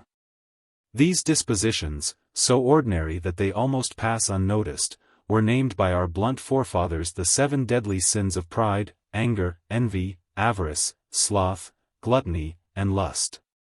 Perhaps you would rather call them, as indeed they are, the 7 common forms of egotism. They represent the natural reactions to life of the self-centered human consciousness, enslaved by the world of multiplicity, and constitute absolute barriers to its attainment of reality. So long as these dispositions govern character, we can never see or feel things as they are. But only as they affect ourselves, our family, our party, our business, our church, our empire, the I, the me, the mine, in its narrower or wider manifestations. Only the detached and purified heart can view all things, the irrational cruelty of circumstance, the tortures of war, the apparent injustice of life. The acts and beliefs of enemy and friend, in true proportion. And reckon with calm mind the sum of evil and good. Therefore the mystics tell us perpetually that selfhood must be killed before reality can be attained. Feel sin a lump, thou wottest never what, but none other thing than thyself, says the cloud of unknowing. When the I, the me, and the mine are dead, the work of the Lord is done, says Kabir. The substance of that wrongness of act and relation which constitutes sin, is the separation of the individual spirit from the whole. The ridiculous megalomania which makes each man the center of his universe. Hence comes the turning inwards and condensation of his energies and desires, till they do indeed form a lump. A hard, tight core about which all the currents of his existence swirl. This heavy weight within the heart resists every outgoing impulse of the spirit, and tends to draw all things inward and downward to itself, never to pour itself forth in love, enthusiasm, sacrifice.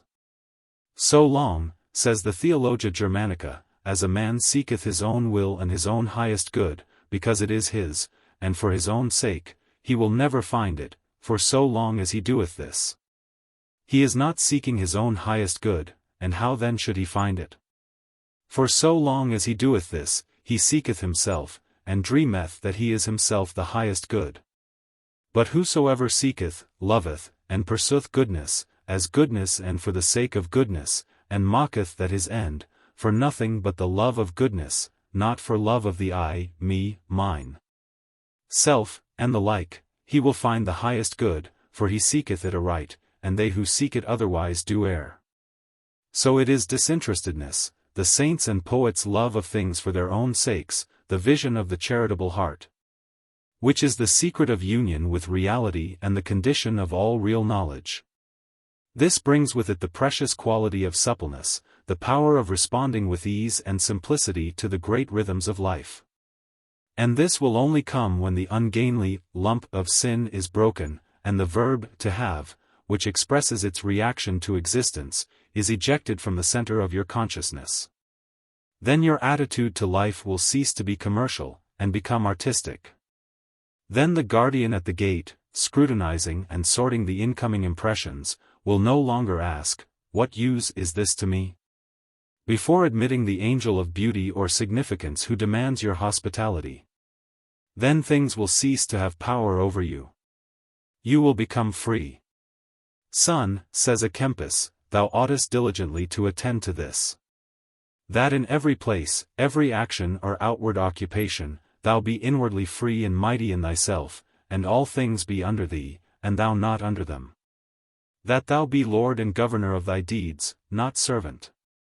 It is therefore by the withdrawal of your will from its feverish attachment to things, till, they are under thee and thou not under them. That you will gradually resolve the opposition between the recollective and the active sides of your personality.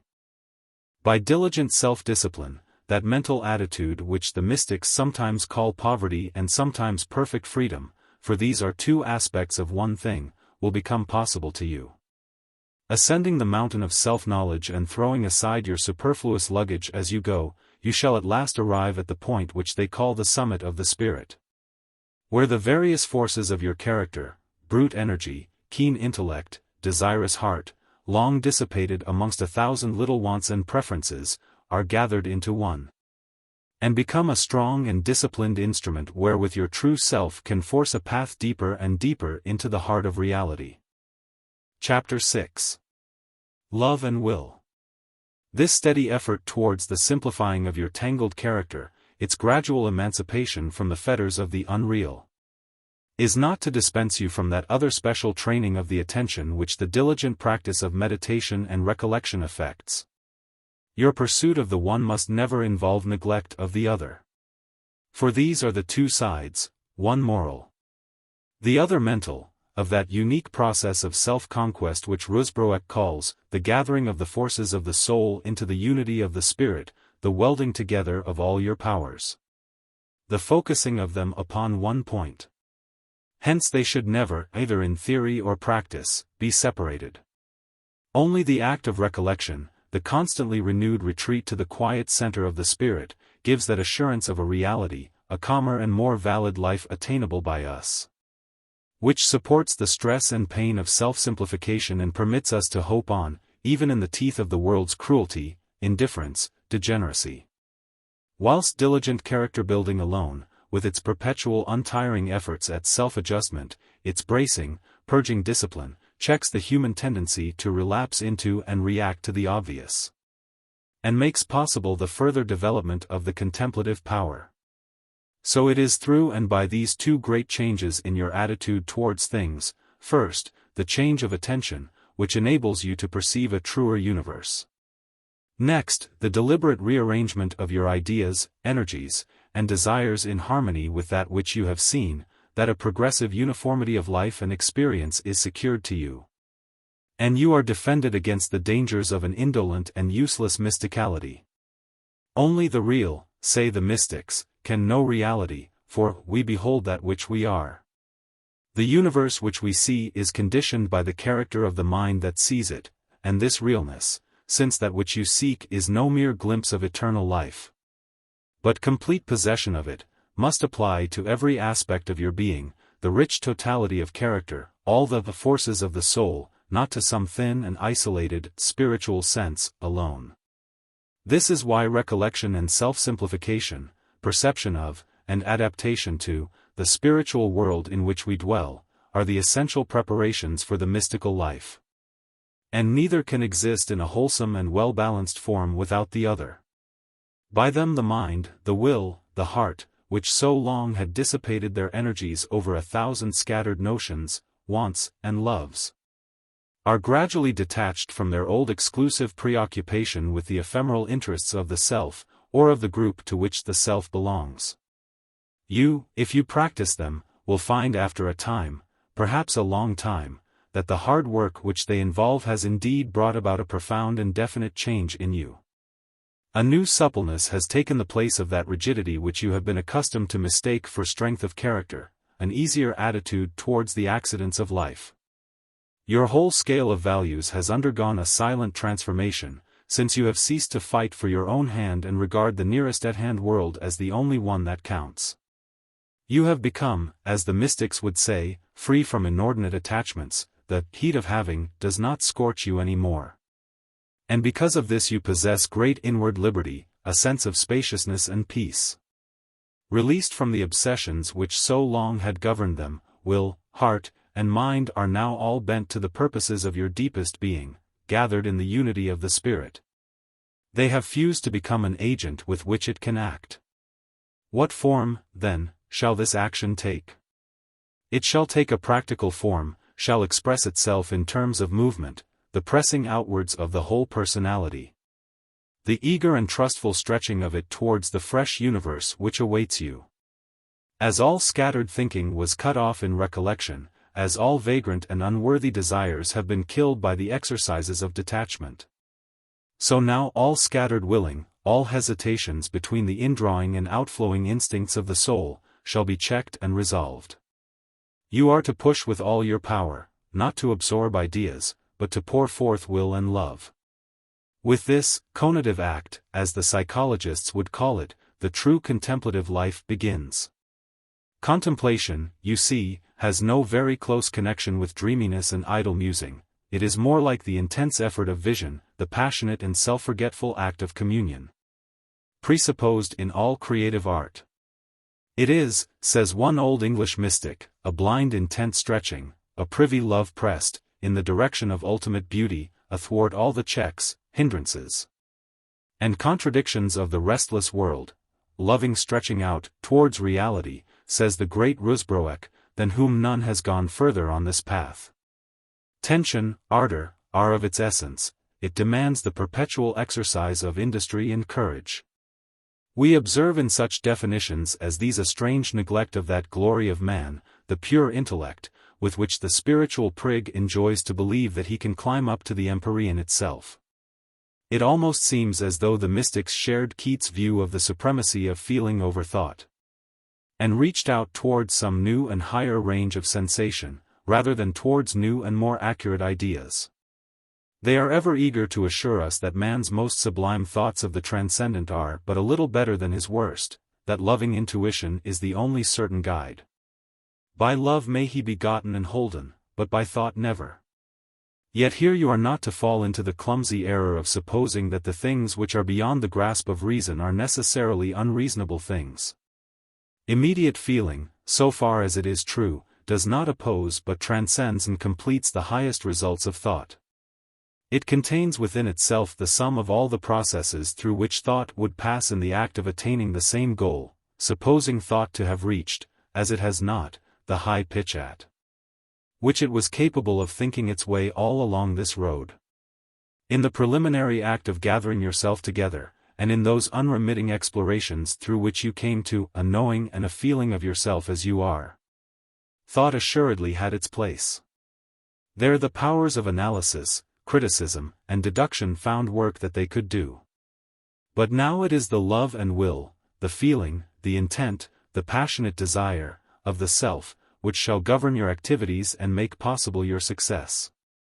Few would care to brave the horrors of a courtship conducted upon strictly intellectual lines, and contemplation is an act of love, the wooing, not the critical study, of divine reality.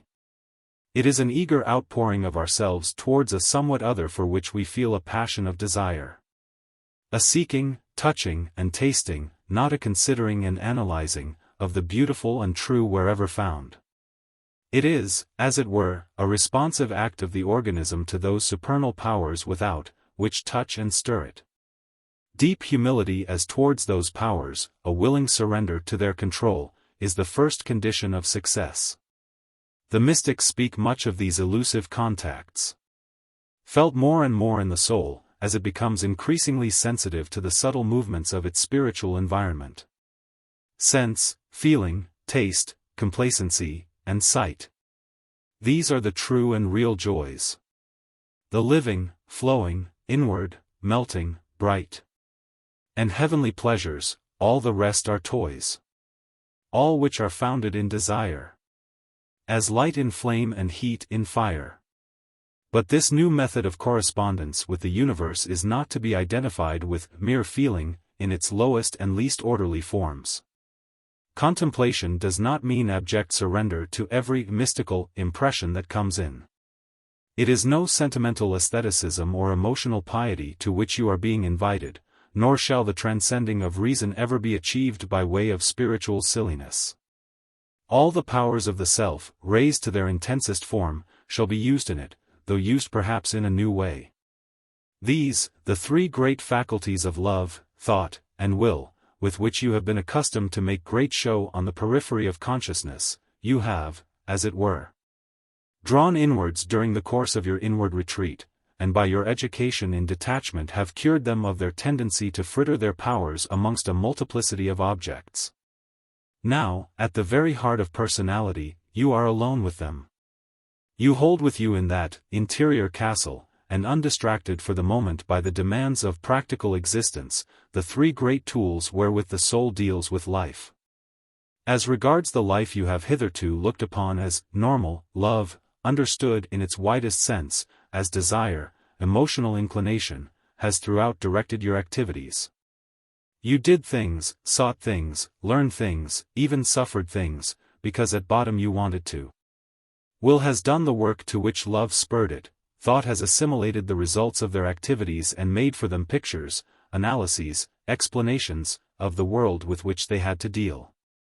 But now your purified love discerns and desires, your will is set towards, something which thought cannot really assimilate, still less explain. Contemplation, says Rusbroek, is a knowing that is in no wise, therein all the workings of the reason fail.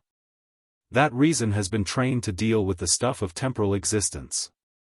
It will only make mincemeat of your experience of eternity if you give it a chance. Trimming, transforming, rationalizing that ineffable vision, trying to force it into a symbolic system with which the intellect can cope. This is why the great contemplatives utter again and again their solemn warning against the deceptiveness of thought when it ventures to deal with the spiritual intuitions of man. Crying with the author of the Cloud of Unknowing, look that nothing live in thy working mind but a naked intent stretching, the voluntary tension of your ever-growing, ever-moving personality pushing out towards the real.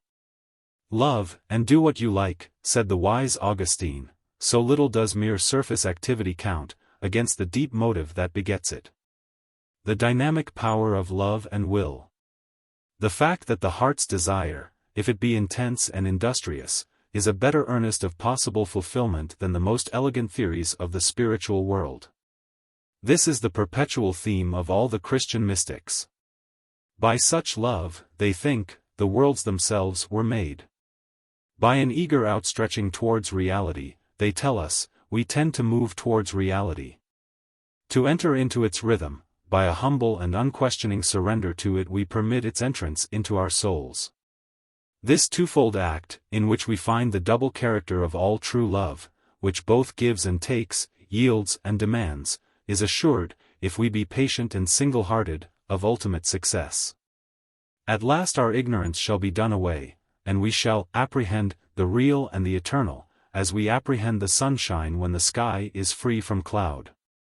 Therefore, smite upon that thick cloud of unknowing with a sharp dart of longing love, and suddenly it shall part, and disclose the blue. Smite, press, push, strive, these are strong words, yet they are constantly upon the lips of the contemplatives when describing the earlier stages of their art. Clearly, the abolition of discursive thought is not to absolve you from the obligations of industry.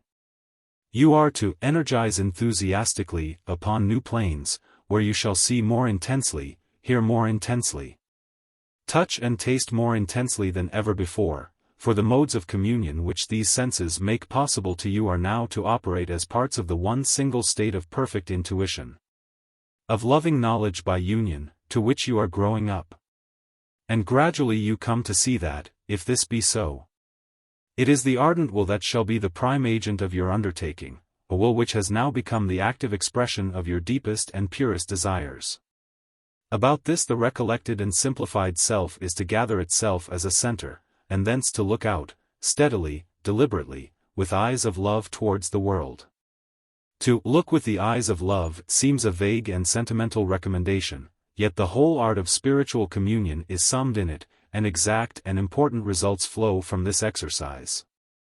The attitude which it involves is an attitude of complete humility and of receptiveness, without criticism, without clever analysis of the thing seen.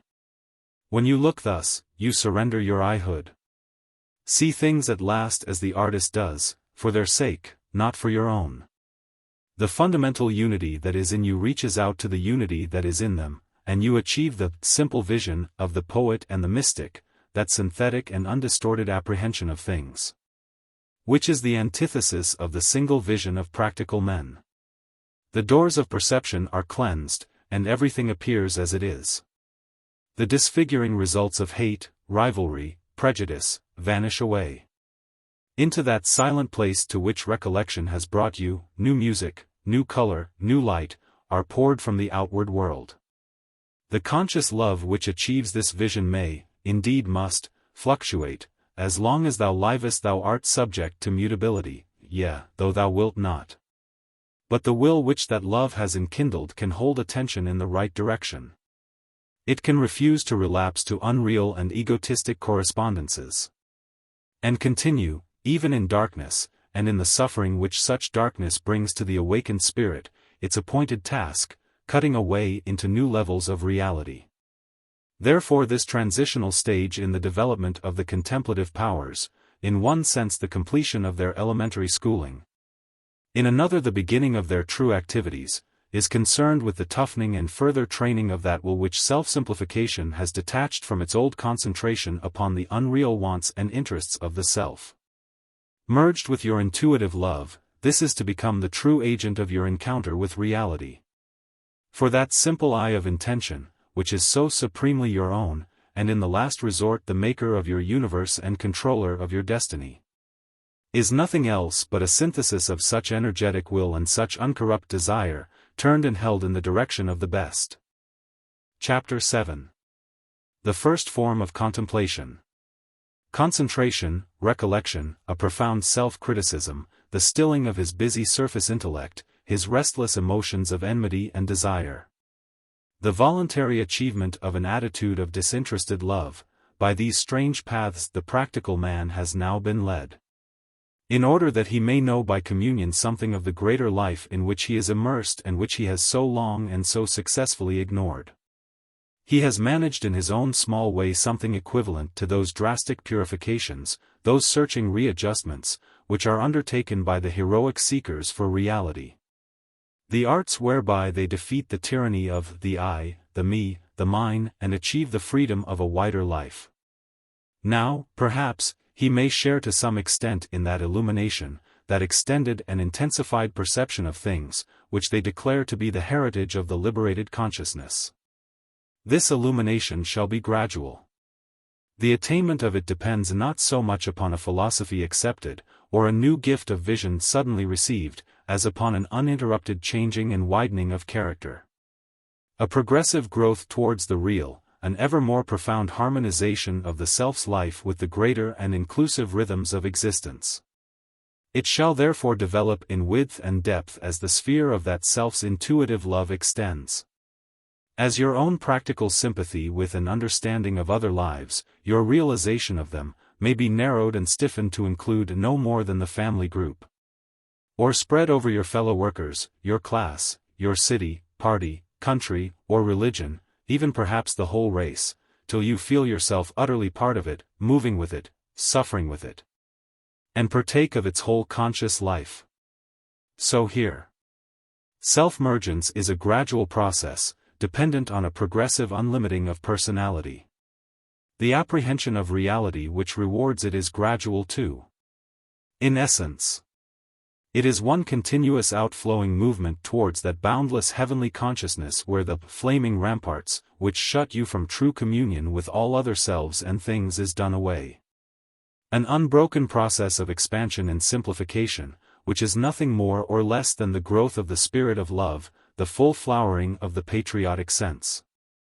By this perpetually renewed casting down of the hard barriers of individuality, these willing submissions to the compelling rhythm of a larger existence than that of the solitary individual or even of the human group, by this perpetual widening, deepening, and unselfing of your attentiveness, you are to enlarge your boundaries and become the citizen of a greater, more joyous, more poignant world, the partaker of a more abundant life.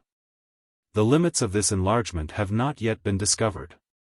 The greatest contemplatives, returning from their highest ascents, can only tell us of a world that is unwalled.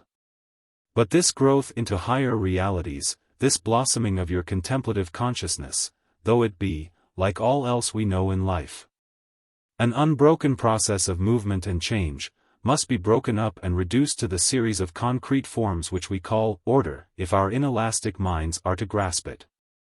So, we will consider it as the successive achievement of those three levels or manifestations of reality, which we have agreed to call the natural world of becoming, the metaphysical world of being.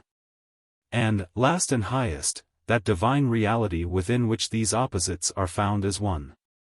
Though these three worlds of experience are so plated together, that intimations from the deeper layers of being constantly reach you through the natural scene. It is in this order of realization that you may best think of them, and of your own gradual upgrowth to the full stature of humanity. To elude nature, to refuse her friendship, and attempt to leap the river of life in the hope of finding God on the other side, is the common error of a perverted mysticality.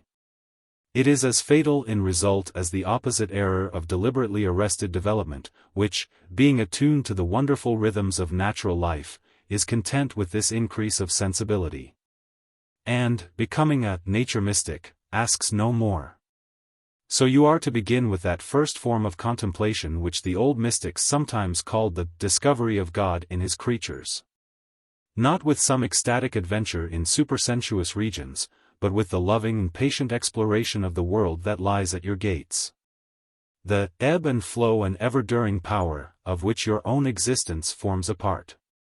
You are to push back the self's barriers bit by bit, till at last all duration is included in the widening circles of its intuitive love, till you find in every manifestation of life, even those which you have petulantly classified as cruel or obscene, the ardent self-expression of that immanent being whose spark burns deep in your own soul.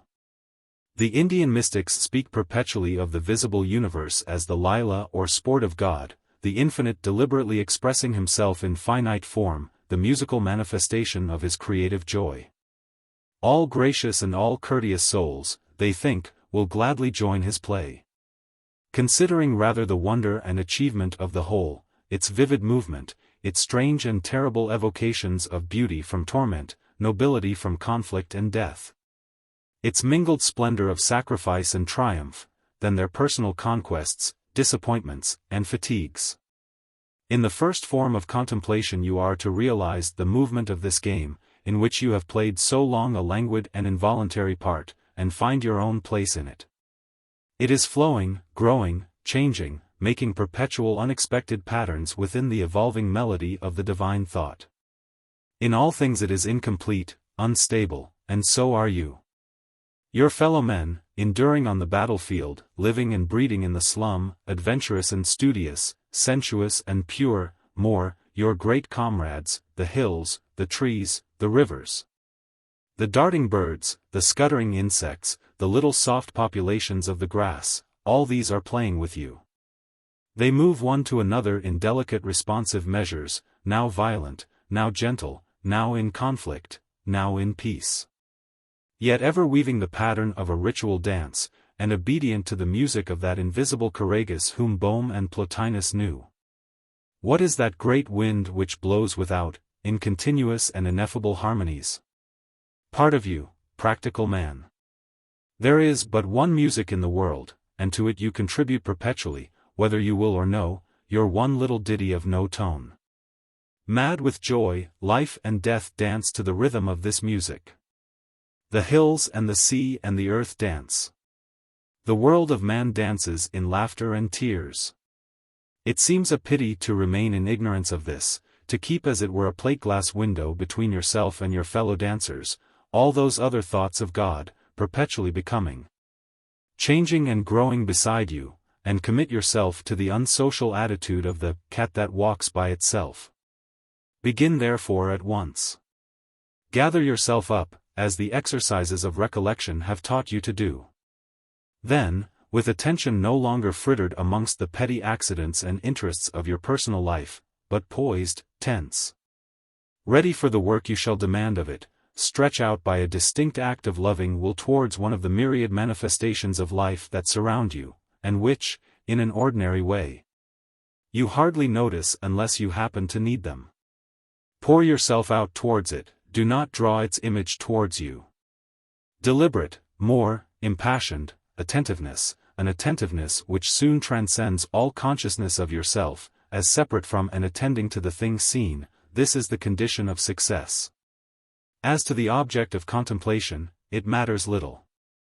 From Alp to insect, anything will do, provided that your attitude be right, for all things in this world towards which you are stretching out are linked together. And one truly apprehended will be the gateway to the rest. Look with the eye of contemplation on the most dissipated tabby of the streets, and you shall discern the celestial quality of life set like an aureole about his tattered ears. And hear in his strident mew an echo of the deep enthusiastic joy, the rapture of the hallelujah sent from all that breathes and is. The sooty tree up which he scrambles to escape your earnest gaze is holy too. It contains for you the whole divine cycle of the seasons. Upon the plain of quiet, its inward pulse is clearly to be heard. But you must look at these things as you would look into the eyes of a friend, ardently, selflessly, without considering his reputation, his practical uses, his anatomical peculiarities, or the vices which might emerge were he subjected to psychoanalysis. Such a simple exercise, if entered upon with singleness of heart, will soon repay you. By this quiet yet tense act of communion, this loving gaze, you will presently discover a relationship, far more intimate than anything you imagined, between yourself and the surrounding objects of sense. And in those objects of sense a profound significance, a personal quality, an actual power of response, which you might in cooler moments think absurd. Making good your correspondences with these fellow travelers, you will learn to say with Whitman, "You air that serves me with breath to speak. You objects that call from diffusion my meanings and give them shape. You light that wraps me and all things in delicate equable showers. You paths worn in the irregular hollows by the roadside. I believe you are laden with unseen existences, you are so dear to me. A subtle interpenetration of your spirit with the spirit of those unseen existences, now so deeply and thrillingly felt by you, will take place. Old barriers will vanish, and you will become aware that St. Francis was accurate as well as charming when he spoke of brother wind and sister water. And that Stevenson was obviously right when he said, that since the world is so full of a number of things, I'm sure we ought all to be happy as kings. Those glad and vivid things will speak to you. They will offer you news at least as definite and credible as that which the paperboy is hawking in the street, direct messages from that beauty which the artist reports at best at second hand. Because of your new sensitiveness, anthems will be heard of you from every gutter, poems of intolerable loveliness will bud for you on every weed. Best and greatest, your fellow men will shine for you with new significance and light. Humility and awe will be evoked in you by the beautiful and patient figures of the poor, their long dumb heroisms, their willing acceptance of the burden of life. All the various members of the human group, the little children and the aged, those who stand for energy, those dedicated to skill, to thought, to plainest service, or to prayer, will have for you fresh vivid significance, be felt as part of your own wider being. All adventurous endeavors, all splendor of pain and all beauty of play, more, that gray unceasing effort of existence which makes up the groundwork of the social web, and the ineffective hopes, enthusiasms, and loves which transfuse it, all these will be seen and felt by you at last as full of glory, full of meaning. For you will see them with innocent, attentive, disinterested eyes, feel them as infinitely significant and adorable parts of the transcendent whole in which you also are immersed. This discovery of your fraternal link with all living things, this downsinking of your arrogant personality into the great generous stream of life, marks an important stage in your apprehension of that science of love which contemplation is to teach. You are not to confuse it with pretty fancies about nature, such as all imaginative persons enjoy, still less, with a self-conscious and deliberate humanitarianism. It is a veritable condition of awareness, a direct perception, not an opinion or an idea. For those who attain it, the span of the senses is extended. These live in a world which is lit with an intenser light, has, as George Fox insisted, another smell than before. They hear all about them the delicate music of growth, and see the new color of which the mystics speak. Further, you will observe that this act, and the attitude which is proper to it, differs in a very important way even from that special attentiveness which characterized the stage of meditation, and which seems at first sight to resemble it in many respects. Then, it was an idea or image from amongst the common stock, one of those conceptual labels with which the human paintbrush has decorated the surface of the universe, which you were encouraged to hold before your mind. Now, turning away from the label, you shall surrender yourself to the direct message poured out towards you by the thing. Then, you considered, now, you are to absorb. This experience will be, in the very highest sense, the experience of sensation without thought, the essential sensation, the savoring, to which some of the mystics invite us. Of which our fragmentary bodily senses offer us a transient sacrament. So here at last, in this intimate communion, this simple seeing, this total surrender of you to the impress of things, you are using to the full the sacred powers of sense, and so using them. Because you are concentrating upon them, accepting their reports in simplicity. You have, in this contemplative outlook, carried the peculiar methods of artistic apprehension to their highest stage, with the result that the sense world has become for you. As Erigena said, that all creatures were a theophany, or appearance of God. Not, you observe, a symbol, but a showing, a very different thing. You have begun now the Platinian ascent from multiplicity to unity, and therefore begin to perceive in the many the clear and actual presence of the One, the changeless and absolute life. Manifesting itself in all the myriad nascent, crescent, cadent lives. Poets, gazing thus at the flower in the crannied wall, or the green thing that stands in the way, have been led deep into the heart of its life, there to discern the secret of the universe. All the greater poems of Wordsworth and Walt Whitman represent an attempt to translate direct contemplative experience of this kind into words and rhythms which might convey its secret to other men. All Blake's philosophy is but a desperate effort to persuade us to exchange the false world of nature, on which we usually look, and which is not really nature at all, for this. The true world, to which he gave the confusing name of imagination. For these, the contemplation of the world of becoming assumes the intense form which we call genius. Even to read their poems is to feel the beating of a heart, the upleap of a joy greater than anything that we have known. Yet your own little efforts towards the attainment of this level of consciousness will at least give to you, together with a more vivid universe, a wholly new comprehension of their works. And that of other poets and artists who have drunk from the chalice of the spirit of life. These works are now observed by you to be the only artistic creations to which the name of realism is appropriate. And it is by the standard of reality that you shall now criticize them.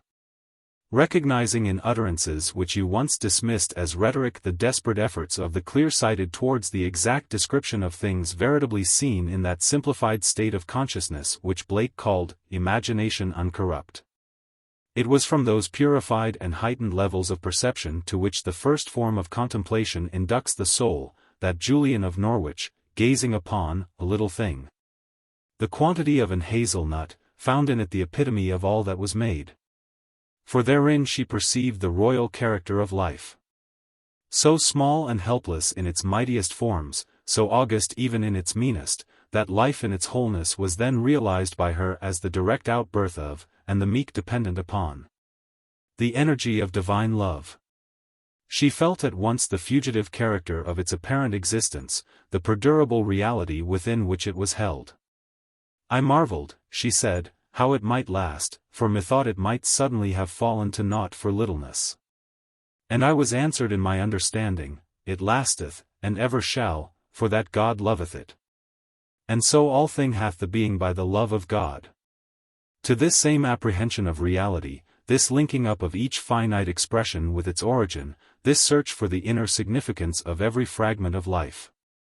One of the greatest and most balanced contemplatives of the 19th century, Florence Nightingale, reached out when she exclaimed in an hour of self-examination, I must strive to see only God in my friends, and God in my cats.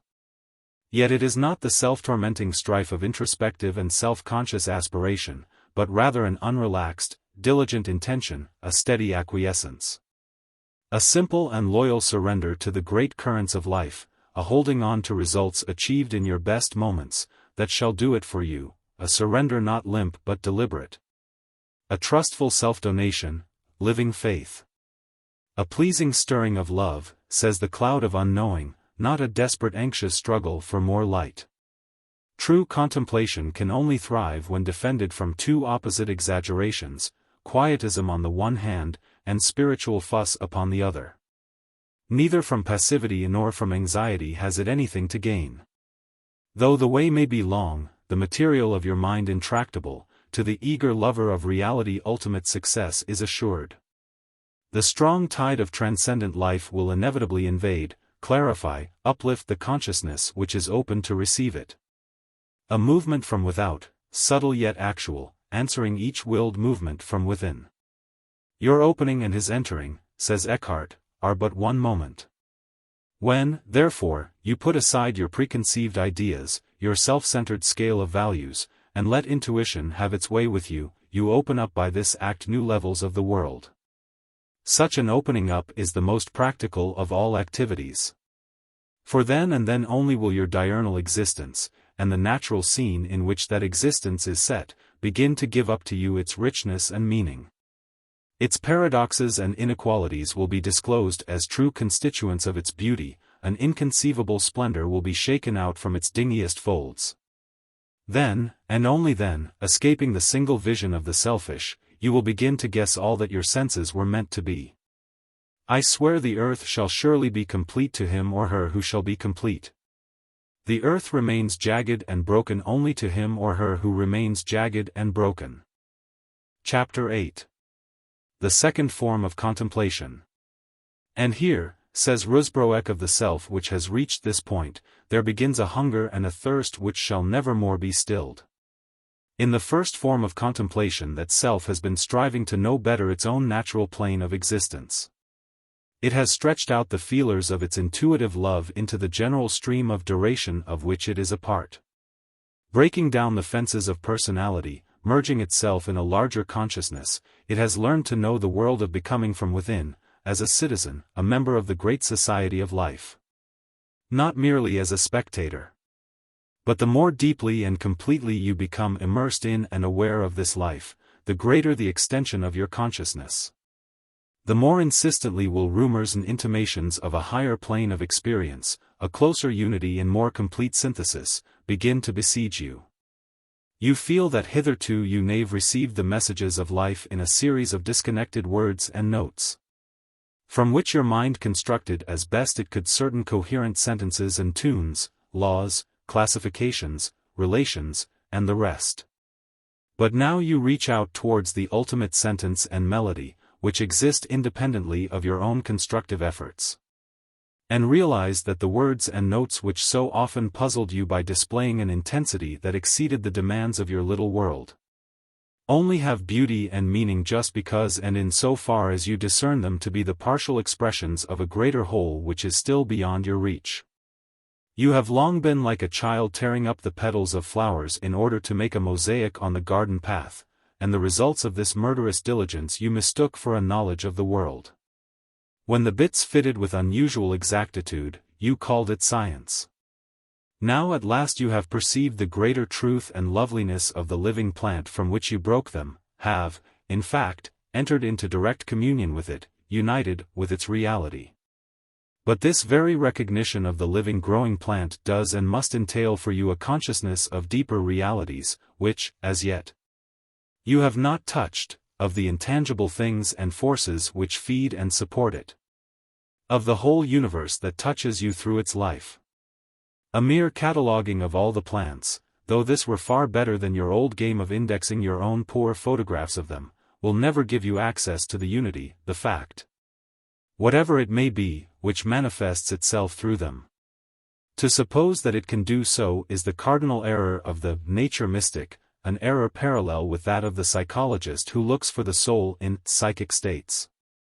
The deeper your realization of the plant in its wonder, the more perfect your union with the world of growth and change, the quicker, the more subtle your response to its countless suggestions. So much the more acute will become your craving for something more. You will now find and feel the infinite and eternal, making as it were veiled and sacramental contacts with you under these accidents, through these its ceaseless creative activities, and you will want to press through and beyond them, to a fuller realization of, a more perfect and unmediated union with, the substance of all that is. With the great widening and deepening of your life that has ensued from the abolition of a narrow selfhood, your entrance into the larger consciousness of living things, there has necessarily come to you an instinctive knowledge of a final and absolute group relation, transcending and including all lesser unions in its sweep. To this, the second stage of contemplation, in which human consciousness enters into its peculiar heritage, something within you now seems to urge you on.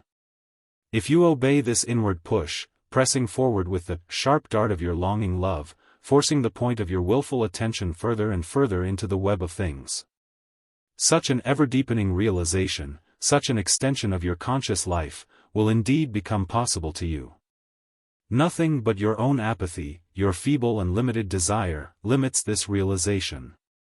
Here there is a strict relation between demand and supply. Your achievement shall be in proportion to the greatness of your desire. The fact, and the impressing energy, of the reality without does not vary. Only the extent to which you are able to receive it depends upon your courage and generosity, the measure in which you give yourself to its embrace. Those minds which set a limit to their self-donation must feel as they attain it, not a sense of satisfaction but a sense of constriction. It is useless to offer your spirit a garden, even a garden inhabited by saints and angels, and pretend that it has been made free of the universe. You will not have peace until you do away with all banks and hedges, and exchange the garden for the wilderness that is unwalled, that wild strange place of silence where lovers lose themselves. Yet you must begin this great adventure humbly, and take, as Julian of Norwich did, the first stage of your new outward-going journey along the road that lies nearest at hand. When Julian looked with the eye of contemplation upon that little thing, which revealed to her the oneness of the created universe, her deep and loving sight perceived in it successively three properties, which she expressed as well as she might under the symbols of her own theology. The first is that God made it. The second is that God loveth it. The third is that God keepeth it. Here are three phases in the ever-widening contemplative apprehension of reality. Not three opinions, but three facts, for which she struggles to find words. The first is that each separate living thing, budding, like an hazel nut, upon the tree of life, and there destined to mature, age, and die, is the outbirth of another power. Of a creative push, that the world of becoming in all its richness and variety is not ultimate, but formed by something other than, and utterly transcendent to, itself. This, of course, the religious mind invariably takes for granted, but we are concerned with immediate experience rather than faith. To feel and know those two aspects of reality which we call, created and uncreated, nature and spirit, to be as sharply aware of them, as sure of them, as we are of land and sea, is to be made free of the supersensual world. It is to stand for an instant at the poet's side, and see that poem of which you have deciphered separate phrases in the earlier form of contemplation. Then you were learning to read, and found in the words, the lines, the stanzas, an astonishing meaning and loveliness. But how much greater the significance of every detail would appear to you, how much more truly you would possess its life. Were you acquainted with the poem, not as a mere succession of such lines and stanzas, but as a non-successional whole. From this Julian passes to that deeper knowledge of the heart which comes from a humble and disinterested acceptance of life. That this creation, this whole changeful natural order, with all its apparent collisions, cruelties, and waste, yet springs from an ardor, an immeasurable love, a perpetual donation, which generates it, upholds it, drives it. For all thing hath the being by the love of God. Blake's anguished question here receives its answer. The mind that conceived the lamb conceived the tiger too. Everything, says Julian in effect, whether gracious, terrible, or malignant, is enwrapped in love, and is part of a world produced, not by mechanical necessity, but by passionate desire. Therefore nothing can really be mean, nothing despicable, nothing, however perverted, irredeemable. The blasphemous otherworldliness of the false mystic who conceives of matter as an evil thing and flies from its deceits, is corrected by this loving sight. Hence, the more beautiful and noble a thing appears to us, the more we love it, so much the more truly do we see it, for then we perceive within it the divine ardor surging up towards expression. And share that simplicity and purity of vision in which most saints and some poets see all things, as they are in God. Lastly, this love-driven world of duration, this work within which the divine artist passionately and patiently expresses his infinite dream under finite forms, is held in another, mightier embrace. It is kept, says Julian. Paradoxically, the perpetual changeful energies of love and creation which inspire it are gathered up and made complete within the unchanging fact of being, the eternal and absolute. Within which the world of things is set as the tree is set in the supporting earth, the enfolding air. There, finally, is the rock and refuge of the seeking consciousness wearied by the ceaseless process of the flux. There that flux exists in its wholeness, all at once. In a manner which we can never comprehend, but which in hours of withdrawal we may sometimes taste and feel. It is in man's moments of contact with this, when he penetrates beyond all images, however lovely, however significant. To that ineffable awareness which the mystics call naked contemplation, since it is stripped of all the clothing with which reason and imagination drape and disguise both our devils and our gods, that the hunger and thirst of the heart is satisfied. And we receive indeed an assurance of ultimate reality. This assurance is not the cool conclusion of a successful argument. It is rather the seizing at last of something which we have ever felt near us and enticing us, the unspeakably simple because completely inclusive solution of all the puzzles of life. As, then, you gave yourself to the broken up yet actual reality of the natural world, in order that it might give itself to you, and your possession of its secret was achieved. First by surrender of selfhood, next by a diligent thrusting out of your attention, last by a union of love. So now by a repetition upon fresh levels of that same process, you are to mount up to higher union still. Held tight as it seems to you in the finite, committed to the perpetual rhythmic changes, the unceasing flux of natural life, compelled to pass on from state to state, to grow, to age. To die, there is yet, as you discovered in the first exercise of recollection, something in you which endures through and therefore transcends this world of change. This inhabitant, this mobile spirit, can spread and merge in the general consciousness, and gather itself again to one intense point of personality. It has too an innate knowledge of, an instinct for, another, greater rhythm, another order of reality, as yet outside its conscious field, or as we say, a capacity for the infinite. This capacity, this unfulfilled craving, which the cunning mind of the practical man suppresses and disguises as best it can, is the source of all your unrest. More, it is the true origin of all your best loves and enthusiasms, the inspiring cause of your heroisms and achievements. Which are but oblique and tentative efforts to still that strange hunger for some final object of devotion, some completing and elucidating vision, some total self-donation. Some great and perfect act within which your little activity can be merged. St.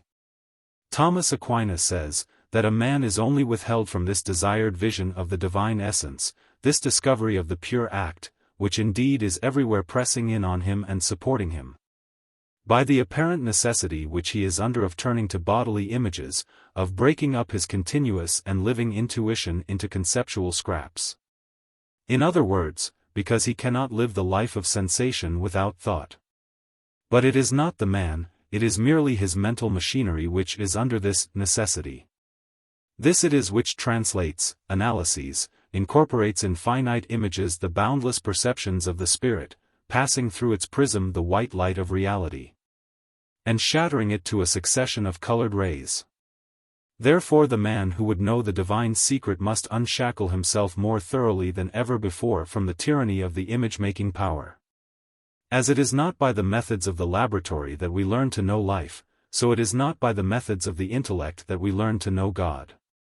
For of all other creatures and their works, says the author of the Cloud of Unknowing, yea, and of the works of God's self, may a man through grace have full head of knowing. And well he can think of them, but of God himself can no man think. And therefore I would leave all that thing that I can think, and choose to my love that thing that I cannot think. For why, he may well be loved, but not thought. By love may he be gotten and holden. But by thought never. Gotten and holden, homely words, that suggest rather the outstretching of the hand to take something lying at your very gates, than the long outward journey or terrific ascent of the contemplative soul. Reality indeed, the mystics say, is near and far, far from our thoughts, but saturating and supporting our lives. Nothing would be nearer, nothing dearer, nothing sweeter, were the doors of our perception truly cleansed. You have then but to focus attention upon your own deep reality, realize your own soul, in order to find it. We dwell in him and he in us, you participate in the eternal order now. The vision of the divine essence, the participation of its own small activity in the supernal act, is for the spark of your soul a perpetual process. On the apex of your personality, spirit ever gazes upon spirit, melts and merges in it, from and by this encounter its life arises and is sustained. But you have been busy from your childhood with other matters. All the urgent affairs of life, as you absurdly called it, have monopolized your field of consciousness. Thus all the important events of your real life, physical and spiritual, the mysterious perpetual growth of you, the knitting up of fresh bits of the universe into the unstable body which you confuse with yourself, the hum and whir of the machine which preserves your contacts with the material world, the more delicate movements which condition your correspondences with, and growth within, the spiritual order, all these have gone on unperceived by you. All the time you have been kept and nourished, like the little thing, by an enfolding and creative love, yet of this you are less conscious than you are of the air that you breathe. Now, as in the first stage of contemplation you learned and established, as a patent and experienced fact, your fraternal relation with all the other children of God.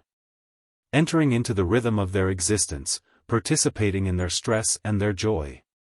Will you not at least try to make patent this your filial relation too? This actualization of your true status, your place in the eternal world, is waiting for you. It represents the next phase in your gradual achievement of reality. The method by which you will attain to it is strictly analogous to that by which you obtained a more vivid awareness of the natural world in which you grow and move. Here too it shall be direct intuitive contact, sensation rather than thought, which shall bring you certitude, tasting food, not talking about it, as Saint Bonaventura says. Yet there is a marked difference between these two stages. In the first, the deliberate inward retreat and gathering together of your faculties which was effected by recollection, was the prelude to a new coming forth. An outflow from the narrow limits of a merely personal life to the better and truer apprehension of the created world. Now, in the second stage, the disciplined and recollected attention seems to take an opposite course.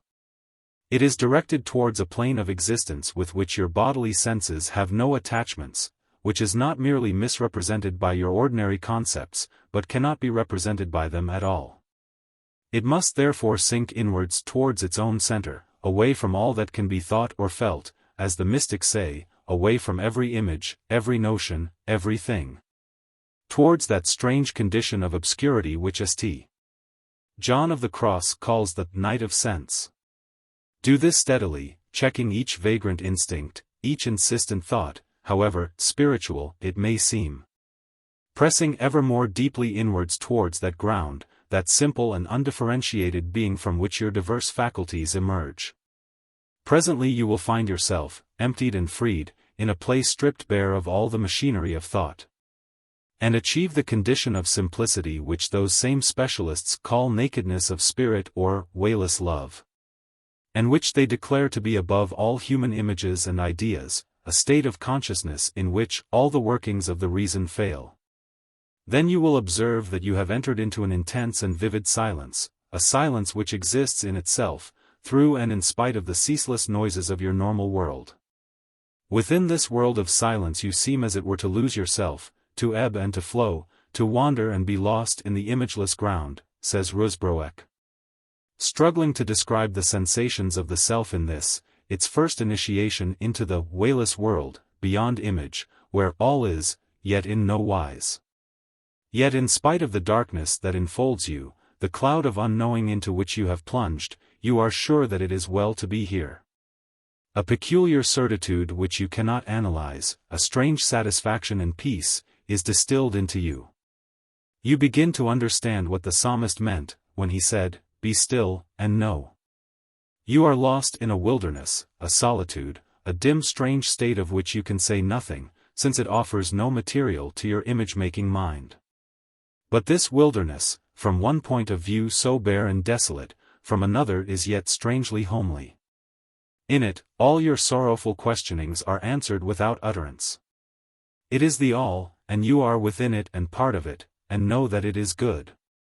It calls forth the utmost adoration of which you are capable, and, mysteriously, gives love for love. You have ascended now, say the mystics, into the freedom of the will of God. Are become part of a higher, slower duration, which carries you as it were upon its bosom and, though never perhaps before has your soul been so truly active, seems to you a stillness, a rest. The doctrine of Plotinus concerning a higher life of unity, a lower life of multiplicity, possible to every human spirit, will now appear to you not a fantastic theory, but a plain statement of fact, which you have verified in your own experience. You perceive that these are the two complementary ways of apprehending and uniting with reality, the one as a dynamic process, the other as an eternal whole. Thus understood, they do not conflict. You know that the flow, the broken-up world of change and multiplicity, is still going on, and that you, as a creature of the time world, are moving and growing with it. But, thanks to the development of the higher side of your consciousness, you are now lifted to a new poise. A direct participation in that simple, transcendent life, broken, yet not divided, which gives to this time world all its meaning and validity. And you know, without derogation from the realness of that life of flux within which you first made good your attachments to the universe, that you are also a true constituent of the greater whole. That since you are man, you are also spirit, and are living eternal life now, in the midst of time. The effect of this form of contemplation, in the degree in which the ordinary man may learn to practice it, is like the sudden change of atmosphere, the shifting of values, which we experience when we pass from the busy streets into a quiet church, where a lamp burns, and a silence reigns, the same yesterday, today, and forever. Thence is poured forth a stillness which strikes through the tumult without. Eluding the flicker of the arc lamps, thence through an upper window we may glimpse a perpetual star. The walls of the church, limiting the range of our attention, shutting out the torrent of life, with its insistent demands and appeals, make possible our apprehension of this deep eternal peace. The character of our consciousness, intermediate between eternity and time, and ever ready to swing between them, makes such a device, such a concrete aid to concentration, essential to us. But the peace, the presence, is everywhere, for us, not for it, is the altar and the sanctuary required, and your deliberate, humble practice of contemplation will teach you at last to find it. Outside the sheltering walls of recollection as well as within. You will realize then what Julian meant, when she declared the ultimate property of all that was made to be that, God keepeth it, will feel the violent consciousness of an enfolding presence, utterly transcending the fluid changeful nature life, and incomprehensible to the intelligence which that nature life has developed and trained. And as you knew the secret of that nature life best by surrendering yourself to it, by entering its currents, and refusing to analyze or arrange, so here. By a deliberate giving of yourself to the silence, the rich nothingness, the cloud, you will draw nearest to the reality it conceals from the eye of sense. Lovers put out the candle and draw the curtains, says Patmore, when they wish to see the god and the goddess, and in the higher communion, the night of thought is the light of perception. Such an experience of eternity, the attainment of that intuitive awareness, that meek and simple self-mergence, which the mystics call sometimes, according to its degree and special circumstances, the quiet, the desert of God, the divine dark, represents the utmost that human consciousness can do of itself towards the achievement of union with reality. To some it brings joy and peace, to others fear, to all a paradoxical sense of the lowliness and greatness of the soul, which now at last can measure itself by the august standards of the infinite. Though the trained and diligent will of the contemplative can, if control of the attention be really established, recapture this state of awareness, retreat into the quiet again and again. Yet it is of necessity a fleeting experience. For man is immersed in duration, subject to it. Its demands upon his attention can only cease with the cessation of physical life, perhaps not then. Perpetual absorption in the transcendent is a human impossibility, and the effort to achieve it is both unsocial and silly. But this experience, this ascent to the not, changes forever the proportions of the life that once has known it. Gives to it depth and height, and prepares the way for those further experiences. That great transfiguration of existence which comes when the personal activity of the finite will gives place to the great and compelling action of another power. Chapter 9. The third form of contemplation. The hard separation which some mystical writers insist upon making between natural and supernatural contemplation has been on the whole productive of confusion rather than clearness, for the word supernatural has many unfortunate associations for the mind of the plain man. It at once suggests to him visions and ecstasies, superstitious beliefs, ghosts, and other disagreeable interferences with the order which he calls natural, and inclines him to his old attitude of suspicion in respect of all mystical things. But some word we must have, to indicate the real cleavage which exists between the second and third stages in the development of the contemplative consciousness, the real change which, if you would go further on these interior paths, must now take place in the manner of your apprehension of reality. Hitherto, all that you have attained has been, or at least has seemed to you, the direct result of your own hard work. A difficult self-discipline, the slowly achieved control of your vagrant thoughts and desires, the steady daily practice of recollection. A diligent pushing out of your consciousness from the superficial to the fundamental, an unselfish loving attention. All this has been rewarded by the gradual broadening and deepening of your perceptions, by an initiation into the movements of a larger life. You have been a knocker, a seeker, an asker, have beat upon the cloud of unknowing with a sharp dart of longing love. A perpetual effort of the will has characterized your inner development. Your contemplation, in fact, as the specialists would say, has been active, not infused. But now, having achieved an awareness, obscure and indescribable indeed, yet actual, of the enfolding presence of reality, under those two forms which the theologians call the immanence and the transcendence of the divine, a change is to take place in the relation between your finite human spirit and the infinite life in which at last it knows itself to dwell. All that will now come to you, and much perhaps will come, will happen as it seems without effort on your own part, though really it will be the direct result of that long stress and discipline which has gone before, and has made it possible for you to feel the subtle contact of deeper realities. It will depend also on the steady continuance, often perhaps through long periods of darkness and boredom, of that poise to which you have been trained, the stretching out of the loving and surrendered will into the dimness and silence. The continued trustful habitation of the soul in the atmosphere of the essential world. You are like a traveler arrived in a new country. The journey has been a long one, and the hardships and obstacles involved in it, the effort, the perpetual conscious pressing forward, have at last come to seem the chief features of your inner life. Now, with their cessation, you feel curiously lost, as if the chief object of your existence had been taken away. No need to push on any further, yet, though there is no more that you can do of yourself, there is much that may and must be done to you. The place that you have come to seem strange and bewildering, for it lies far beyond the horizons of human thought. There are no familiar landmarks, nothing on which you can lay hold. You wander to and fro, as the mystics say, in this fathomless ground, surrounded by silence and darkness, struggling to breathe this rarefied air. Like those who go to live in new latitudes, you must become acclimatized. Your state, then, should now be wisely passive.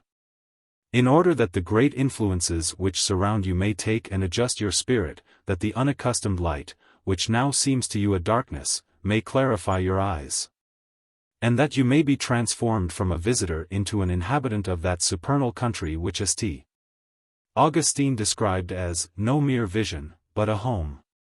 You are therefore to let yourself go, to cease all conscious, anxious striving and pushing.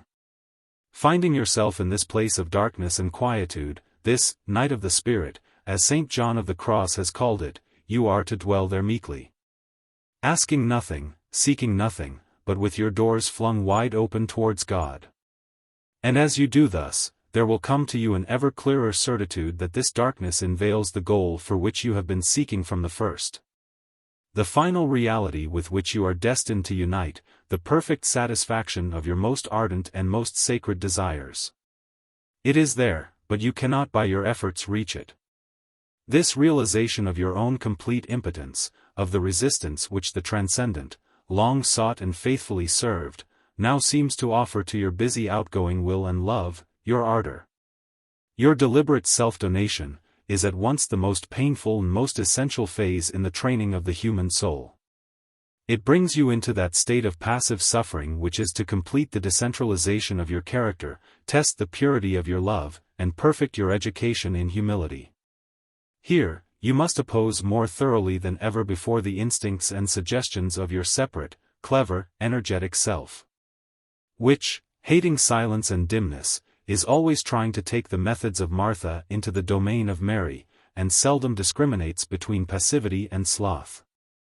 Perhaps you will find, when you try to achieve this perfect self-abandonment, that a further, more drastic self-exploration, a deeper, more searching purification than that which was forced upon you by your first experience of the recollective state is needed. The last fragments of selfhood, the very desire for spiritual satisfaction, the fundamental human tendency to drag down the simple fact and make it ours, instead of offering ourselves to it, must be sought out and killed.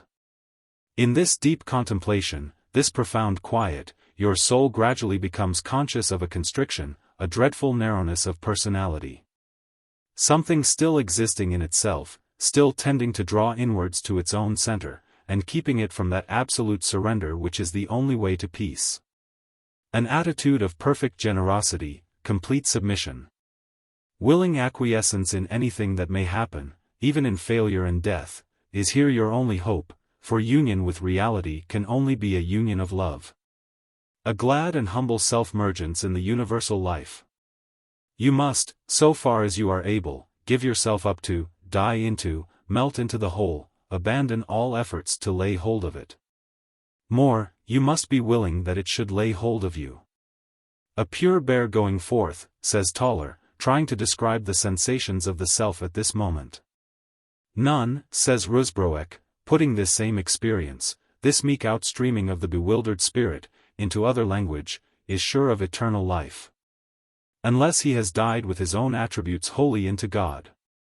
It is unlikely that agreeable emotions will accompany this utter self-surrender, for everything will now seem to be taken from you, nothing given in exchange.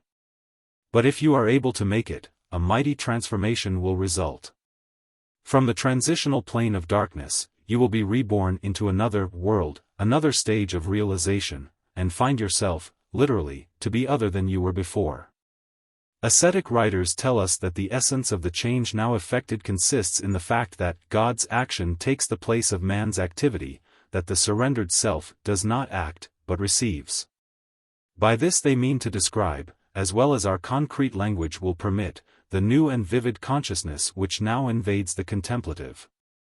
The sense which he has of being as it were helpless in the grasp of another power, so utterly part of him, so completely different from him, so rich and various, so transfused with life and feeling, so urgent and so all-transcending, that he can only think of it as God. It is for this that the dimness and steadily increasing passivity of the stage of quiet has been preparing him. And it is out of this willing quietude and ever-deepening obscurity that the new experiences come. O night that didst lead thus! O night more lovely than the dawn of light! O night that broughtest us, lover to lover's sight, lover with loved in marriage of delight, says St. John of the Cross in the most wonderful of all mystical poems. He who has had experience of this, says St. Teresa of the same stage of apprehension, will understand it in some measure, but it cannot be more clearly described because what then takes place is so obscure. All I am able to say is, that the soul is represented as being close to God, and that there abide a conviction thereof so certain and strong, that it cannot possibly help believing so. This sense, this conviction, which may be translated by the imagination into many different forms, is the substance of the greatest experiences and highest joys of the mystical saints. The intensity with which it is realized will depend upon the ardor, purity, and humility of the experiencing soul, but even those who feel it faintly are convinced by it forevermore. In some great and generous spirits, able to endure the terrific onslaught of reality, it may even reach a vividness by which all other things are obliterated. And the self, utterly helpless under the inundations of this transcendent life force, passes into that simple state of consciousness which is called ecstasy. But you are not to be frightened by these special manifestations, or to suppose that here the road is barred against you. Though these great spirits have as it were a genius for reality, a susceptibility to supernal impressions, so far beyond your own small talent that there seems no link between you, yet you have, since you are human, a capacity for the infinite too.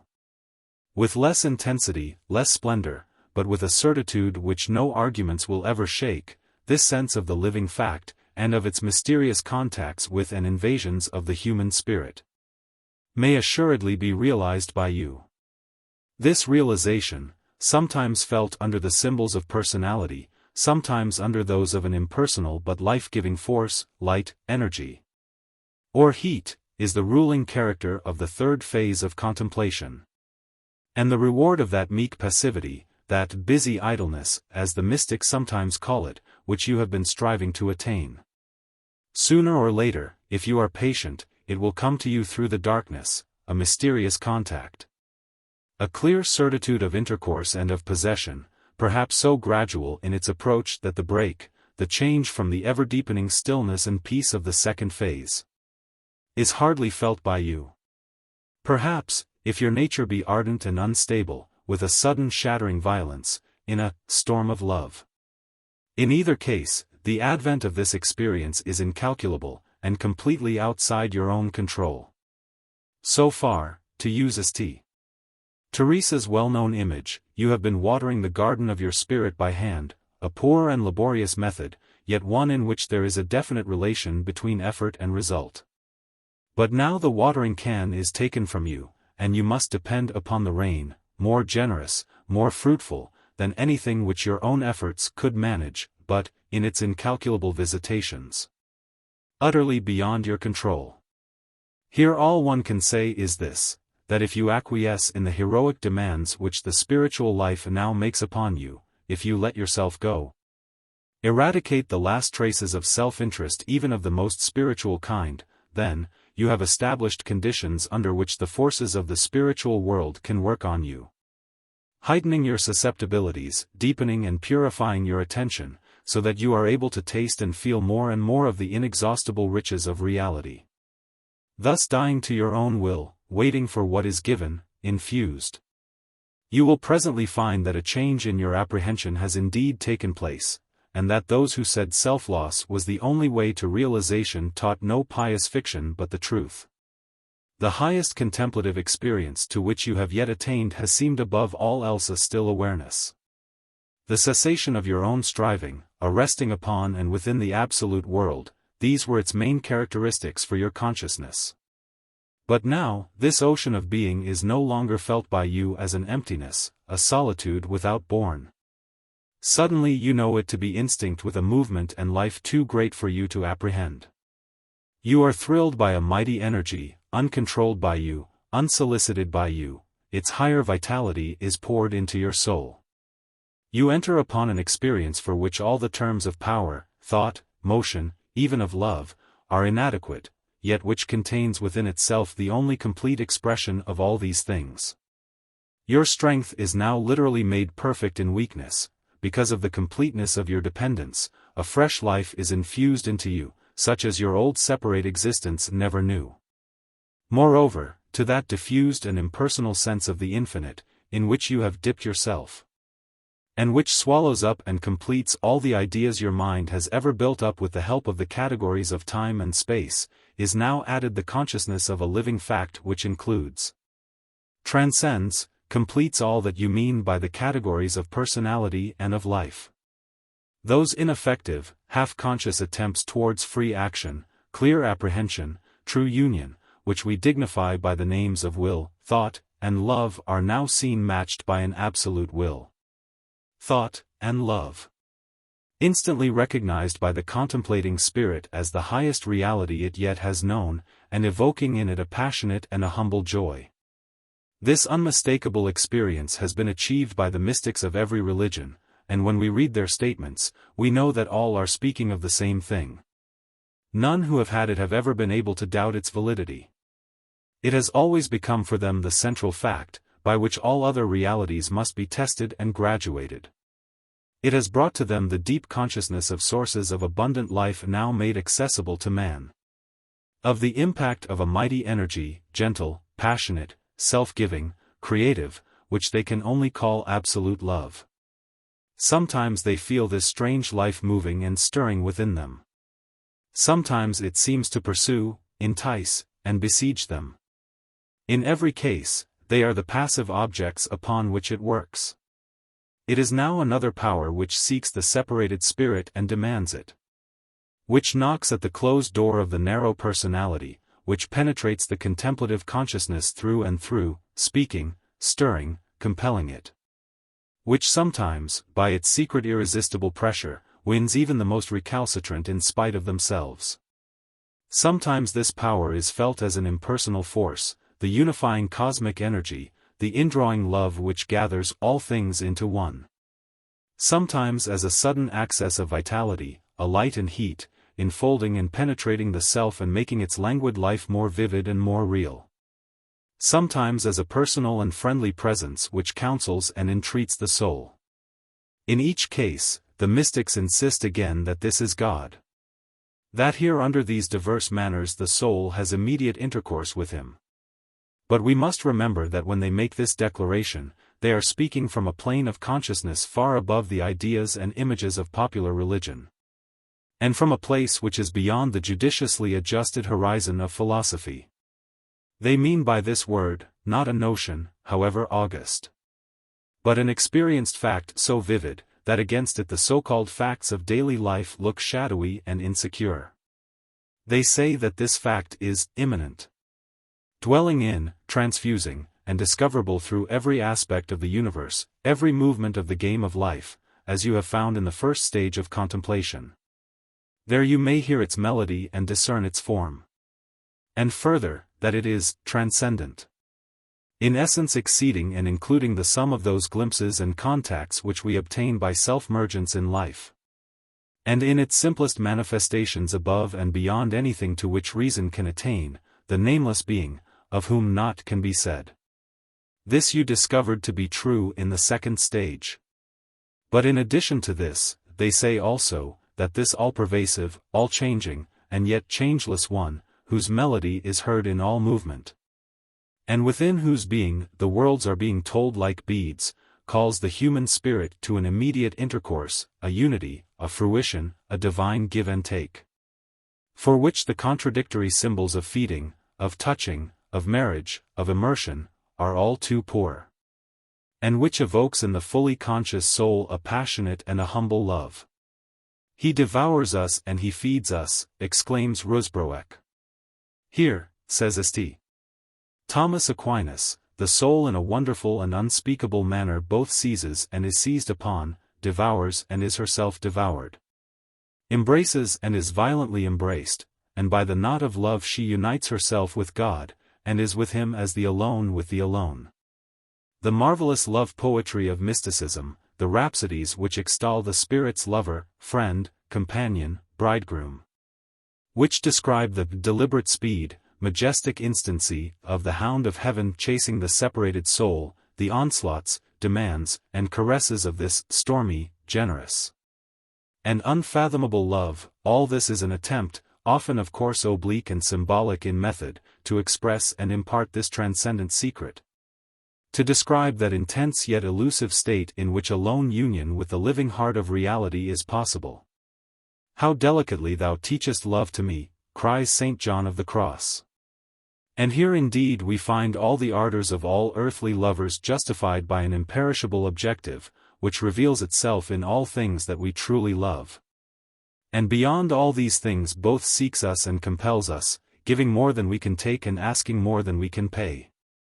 You do not, you never will know, what this objective is, for as Dionysius teaches, if anyone saw God and understood what he saw, then it was not God that he saw, but something that belongs to him.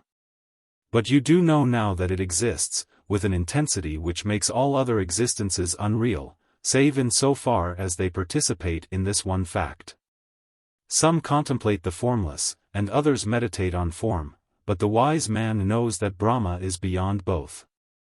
As you yield yourself more and more completely to the impulses of this intimate yet unseizable presence, so much the sweeter and stronger, so much the more constant and steady, will your intercourse with it become.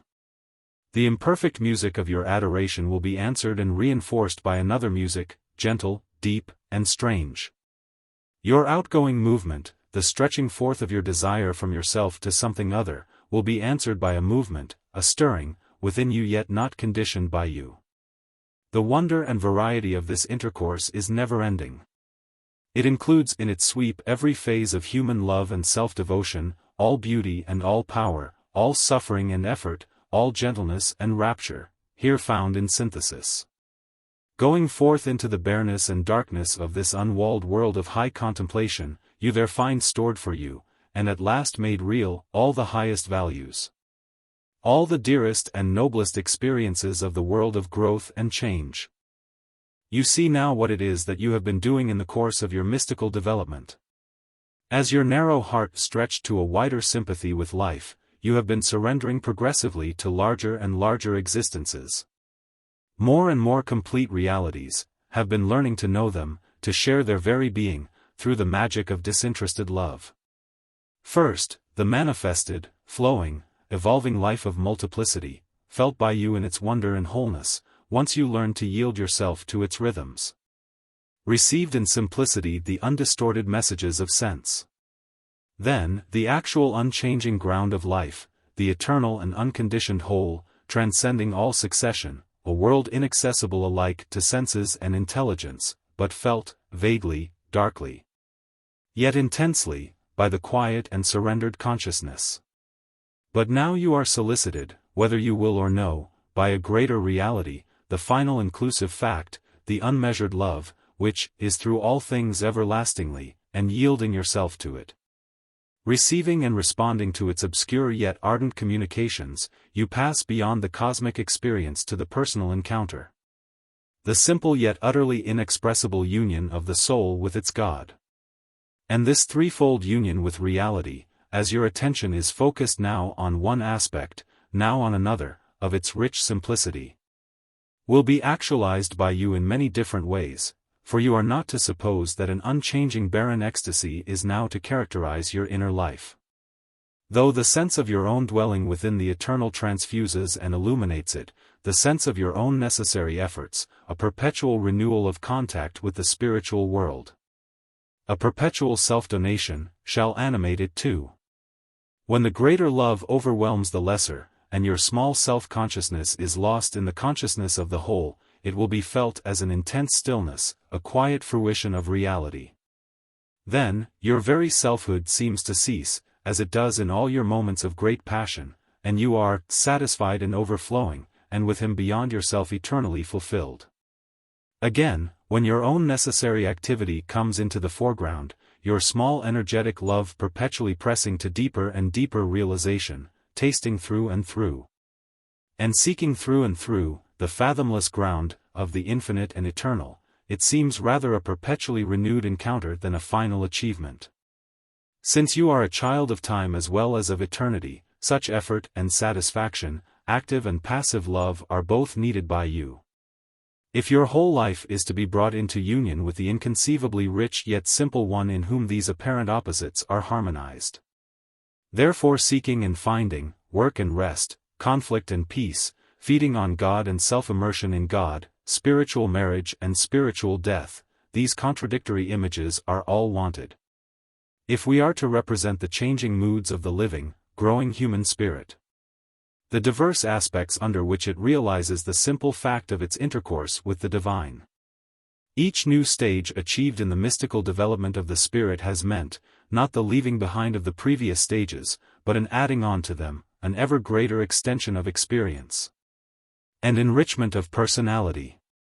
So that the total result of this change, this steady growth of your transcendental self, is not an impoverishment of the sense life in the supposed interests of the supersensual, but the addition to it of another life, a huge widening and deepening of the field over which your attention can play. Sometimes the mature contemplative consciousness narrows to an intense point of feeling, in which it seems indeed alone with the alone. Sometimes it spreads to a vast apprehension of the universal life, or perceives the common things of sense aflame with God.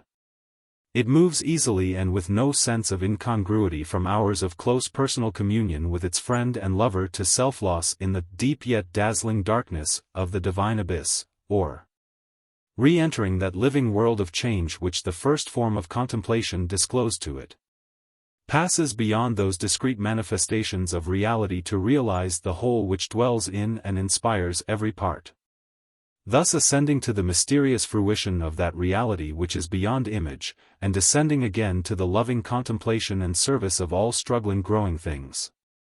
It now finds and adores everywhere, in the sky and the nest, the soul and the void, one energetic love which is measureless, since it is all that exists, and of which the patient upclimb of the individual soul, the passionate outpouring of the divine mind, form the completing opposites.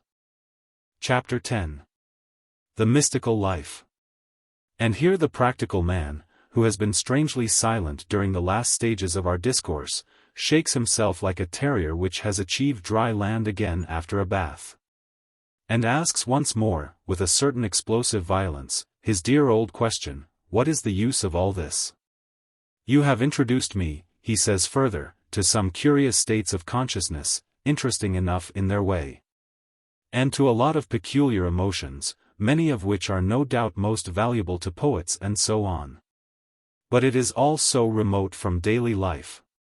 How is it going to fit in with ordinary existence? How, above all, is it all going to help me? Well, put upon its lowest plane. This new way of attending to life, this deepening and widening of outlook, may at least be as helpful to you as many things to which you have unhesitatingly consecrated much time and diligence in the past, your long journeys to new countries, for instance, or long hours spent in acquiring new facts, relabeling old experiences, gaining skill in new arts and games.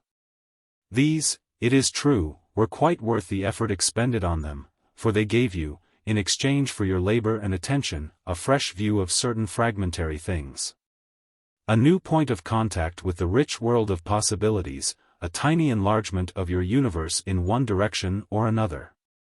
Your love and patient study of nature, art, science, politics, business, even of sport, repaid you thus. But I have offered you, in exchange for a meek and industrious attention to another aspect of the world, hitherto somewhat neglected by you, an enlargement which shall include and transcend all these, and be conditioned only by the perfection of your generosity, courage, and surrender.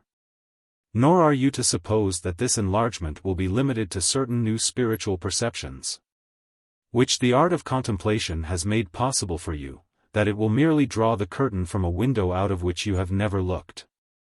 This new wide world is not to be for you something seen, but something lived in, and you, since man is a creature of responses, will insensibly change under its influence, growing up into a more perfect conformity with it. Living in this atmosphere of reality, you will, in fact, yourself become more real.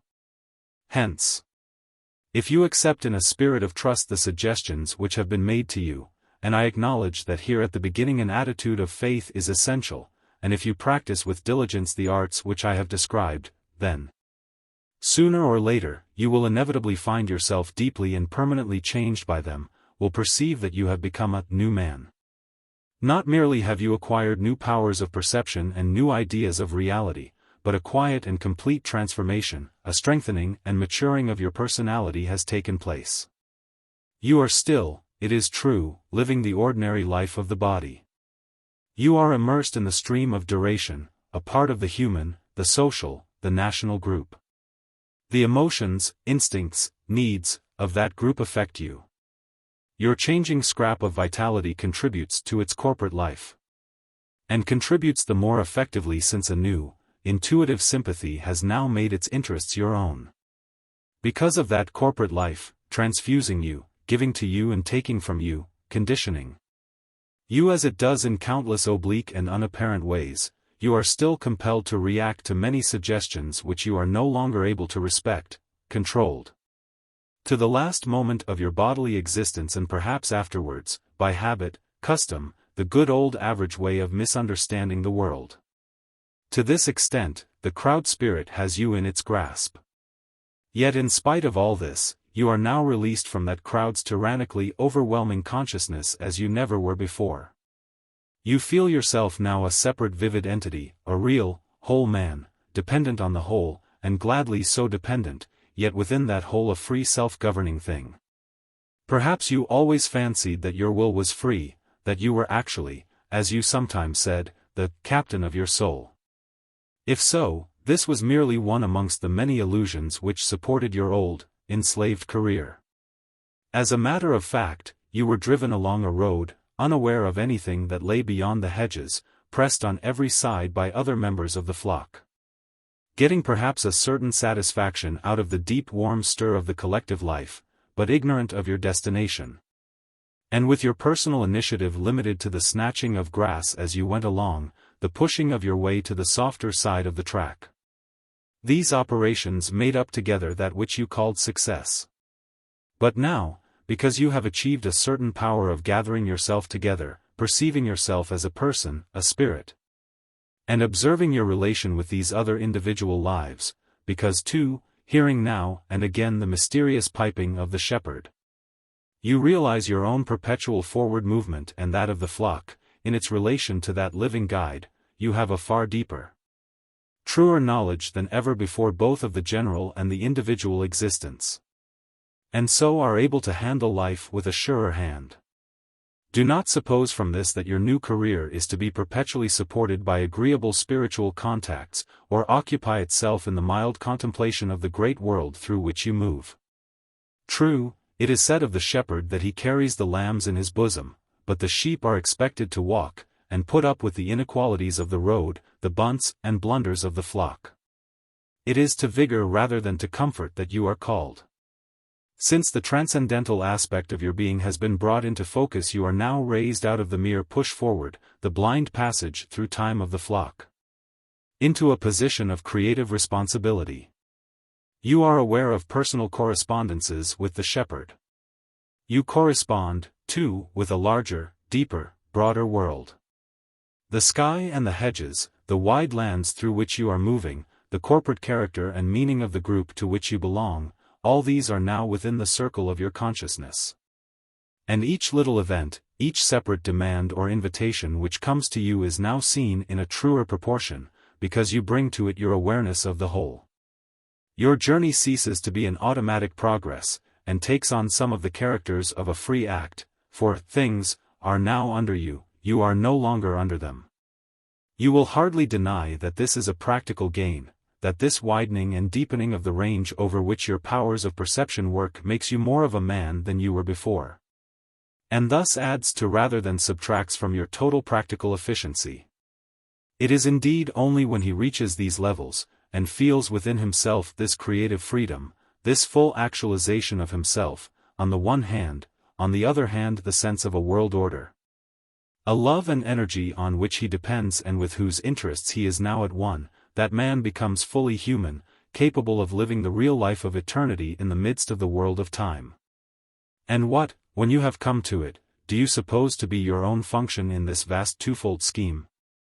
Is it for nothing, do you think, that you are thus a meeting place of two orders? Surely it is your business, so far as you may, to express in action something of the real character of that universe within which you now know yourself to live?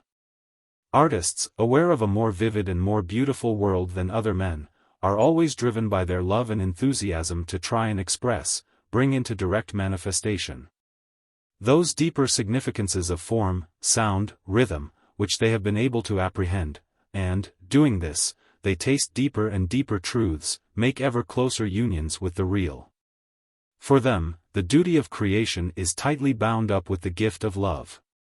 In their passionate outflowing to the universe which offers itself under one of its many aspects to their adoration, that otherworldly fruition of beauty is always followed, balanced, completed by a this-world impulse to creation, a desire to fix within the time order, and share with other men, the vision by which they were possessed. Each one, thus bringing new aspects of beauty, new ways of seeing and hearing within the reach of the race, does something to amend the sorry universe of common sense, the more hideous universe of greed, and redeem his fellows from their old, slack servitude to a lower range of significances. It is in action, then, that these find their truest and safest point of insertion into the living, active world of reality. In sharing and furthering its work of manifestation they know its secrets best. For them contemplation and action are not opposites, but two interdependent forms of a life that is one, a life that rushes out to a passionate communion with the true and beautiful, only that it may draw from this direct experience of reality a new intensity wherewith to handle the world of things, and remake it, or at least some little bit of it, nearer to the heart's desire. Again, the great mystics tell us that the vision of God in his own light, the direct contact of the soul's substance with the Absolute, to which awful experience you drew as near as the quality of your spirit would permit in the third degree of contemplation, is the prelude, not to a further revelation of the eternal order given to you, but to an utter change, a vivid life springing up within you, which they sometimes call the transforming union or the birth of the sun in the soul. By this they mean that the spark of spiritual stuff, that high special power or character of human nature, by which you first desired, then tended to, then achieved contact with reality, is as it were fertilized by this profound communion with its origin, becomes strong and vigorous, invades and transmutes the whole personality, and makes of it, not a dreamy mystic, but an active and impassioned servant of the eternal wisdom. So that when these full-grown, fully vital mystics try to tell us about the life they have achieved, it is always an intensely active life that they describe. They say, not that they dwell in restful fruition, though the deep and joyous knowledge of this, perhaps too the perpetual longing for an utter self-loss in it, is always possessed by them, but that they go up and down the ladder of contemplation. They stretch up towards the point, the unique reality to which all the intricate and many-colored lines of life flow, and in which they are merged, and rush out towards those various lives in a passion of active love and service. This double activity, this swinging between rest and work, this alone, they say, is truly the life of man. Because this alone represents on human levels something of that inexhaustibly rich yet simple life, ever active yet ever at rest, which they find in God. When he gets to this, then man has indeed actualized his union with reality, because then he is a part of the perpetual creative act, the eternal generation of the divine thought and love. Therefore contemplation, even at its highest, dearest, and most intimate, is not to be for you an end in itself. It shall only be truly yours when it impels you to action, when the double movement of transcendent love, drawing inwards to unity and fruition, and rushing out again to creative acts, is realized in you. You are to be a living, ardent tool with which the Supreme Artist works, one of the instruments of his self-manifestation, the perpetual process by which his reality is brought into concrete expression. Now the expression of vision, of reality, of beauty, at an artist's hands, the creation of new life in all forms, has two factors, the living molding creative spirit, and the material in which it works. Between these two there is inevitably a difference of tension. The material is at best inert, and merely patient of the informing idea, at worst, directly recalcitrant to it. Hence, according to the balance of these two factors, the amount of resistance offered by stuff to tool, a greater or less energy must be expended. Greater or less perfection of result will be achieved. You, accepting the wide deep universe of the mystic, and the responsibilities that go with it, have by this act taken sides once for all with creative spirit, with the higher tension. The unrelaxed effort, the passion for a better, intenser, and more significant life. The adoration to which you are vowed is not an affair of red hassocks and authorized in books, but a burning and consuming fire. You will find, then, that the world, going its own gait, busily occupied with its own system of correspondences, yielding to every gust of passion, intent on the satisfaction of greed. The struggle for comfort or for power, will oppose your new eagerness. Perhaps with violence, but more probably with the exasperating calmness of a heavy animal which refuses to get up. If your new life is worth anything, it will flame to sharper power when it strikes against this dogged inertness of things, for you need resistances on which to act. The road to a yea lies through a nay, and righteous warfare is the only way to a living and a lasting peace. Further, you will observe more and more clearly, that the stuff of your external world, the method and machinery of the common life, is not merely passively but actively inconsistent with your sharp interior vision of truth.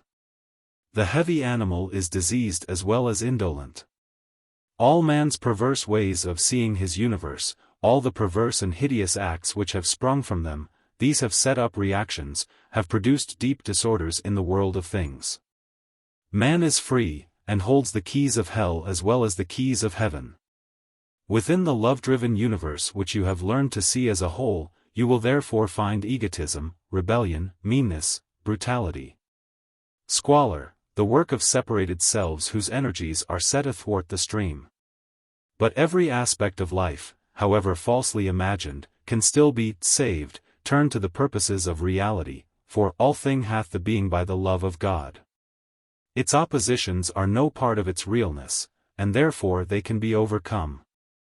Is there not here, then, abundance of practical work for you to do? Work which is the direct outcome of your mystical experience? Are there not here, as the French proverb has it, plenty of cats for you to comb? And isn't it just here, in the new foothold it gives you, the new clear vision and certitude, in its noble, serious, and invulnerable faith, that mysticism is useful? Even for the most scientific of social reformers, the most belligerent of politicians, the least sentimental of philanthropists. To bring eternity into time, the invisible into concrete expression. To be to the eternal goodness what his own hand is to a man, these are the plainly expressed desires of all the great mystics. One and all, they demand earnest and deliberate action, the insertion of the purified and ardent will into the world of things. The mystics are artists. And the stuff in which they work is most often human life. They want to heal the disharmony between the actual and the real, and since, in the white-hot radiance of that faith, hope, and charity which burns in them, they discern such a reconciliation to be possible, they are able to work for it with a singleness of purpose and an invincible optimism denied to other men. This was the instinct which drove Saint Francis of Assisi to the practical experience of that poverty which he recognized as the highest wisdom, Saint Catherine of Siena from contemplation to politics, Joan of Arc to the salvation of France, Saint Teresa to the formation of an ideal religious family, Fox to the proclaiming of a world religion in which all men should be guided by the inner light, Florence Nightingale to battle with officials, vermin, dirt, and disease in the soldiers' hospitals, Octavia Hill to make in London slums something a little nearer the shadows of the angels' houses than that which the practical landlord usually provides. All these have felt sure that a great part in the drama of creation has been given to the free spirit of man, that bit by bit, through and by him, the scattered worlds of love and thought and action shall be realized again as one. It is for those who have found the thread on which those worlds are strung, to bring this knowledge out of the hiddenness. To use it, as the old alchemists declared that they could use their tincture, to transmute all baser metals into gold. So here is your vocation set out, a vocation so various in its opportunities, that you can hardly fail to find something to do. It is your business to actualize within the world of time and space, perhaps by great endeavors in the field of heroic action, perhaps only by small ones in field and market, tram and tube, office and drawing room, in the perpetual give and take of the common life, that more real life, that holy creative energy, which this world manifests as a whole but indifferently. You shall work for mercy, order, beauty, significance, shall mend where you find things broken, make where you find the need. Adoro te devote, latens ditas, sedest. Thomas in his great mystical hymn, and the practical side of that adoration consists in the bringing of the real presence from its hiddenness, and exhibiting it before the eyes of other men. Hitherto you have not been very active in this matter, yet it is the purpose for which you exist, and your contemplative consciousness, if you educate it, will soon make this fact clear to you. The teeming life of nature has yielded up to your loving attention many sacramental images of reality, seen in the light of charity. It is far more sacred and significant than you supposed. What about your life? Is that a theophany too? Each oak doth cry I am, says Vaughan. Do you proclaim by your existence the grandeur, the beauty, the intensity, the living wonder of that eternal reality within which, at this moment, you stand? Do your hours of contemplation and of action harmonize? If they did harmonize, if everybody's did, then, by these individual adjustments the complete group consciousness of humanity would be changed, brought back into conformity with the transcendent. And the spiritual world would be actualized within the temporal order at last. Then, that world of false imagination, senseless conflicts, and sham values, into which our children are now born, would be annihilated. The whole race, not merely a few of its noblest, most clear-sighted spirits, would be, in union with God. And men, transfused by his light and heat, direct and willing agents of his pure activity, would achieve that completeness of life which the mystics dare to call deification. This is the substance of that redemption of the world, which all religions proclaim or demand, the consummation which is crudely imagined in the apocalyptic dreams of the prophets and seers. It is the true incarnation of the divine wisdom, and you must learn to see with Paul the pains and disorders of creation, your own pains, efforts, and difficulties too, as incidents in the travail of that royal birth. Patriots have sometimes been asked to think imperially. Mystics are asked to think celestially. And this, not when considering the things usually called spiritual, but when dealing with the concrete accidents, the evil and sadness, the cruelty, failure, and degeneration of life. So, what is being offered to you is not merely a choice amongst new states of consciousness, new emotional experiences, though these are indeed involved in it, but, above all else, a larger and intenser life, a career, a total consecration to the interests of the real. This life shall not be abstract and dreamy, made up, as some imagine, of negations. It shall be violently practical and affirmative, giving scope for a limitless activity of will, heart, and mind working within the rhythms of the divine idea. It shall cost much, making perpetual demands on your loyalty, trust, and self-sacrifice, proving now the need and the worth of that training in renunciation which was forced on you at the beginning of your interior life. It shall be both deep and wide, embracing in its span all those aspects of reality which the gradual extension of your contemplative powers has disclosed to you, making the inner and outer worlds to be indivisibly one. And because the emphasis is now forever shifted from the accidents to the substance of life, it will matter little where and how this career is actualized, whether in convent or factory, study or battlefield, multitude or solitude, sickness or strength. These fluctuations of circumstance will no longer dominate you, since, it is love that payeth for all. Yet by all this it is not meant that the opening up of the universe, the vivid consciousness of a living reality and your relation with it, which came to you in contemplation, will necessarily be a constant or a governable feature of your experience. Even under the most favorable circumstances, you shall and must move easily and frequently between that spiritual fruition and active work in the world of men.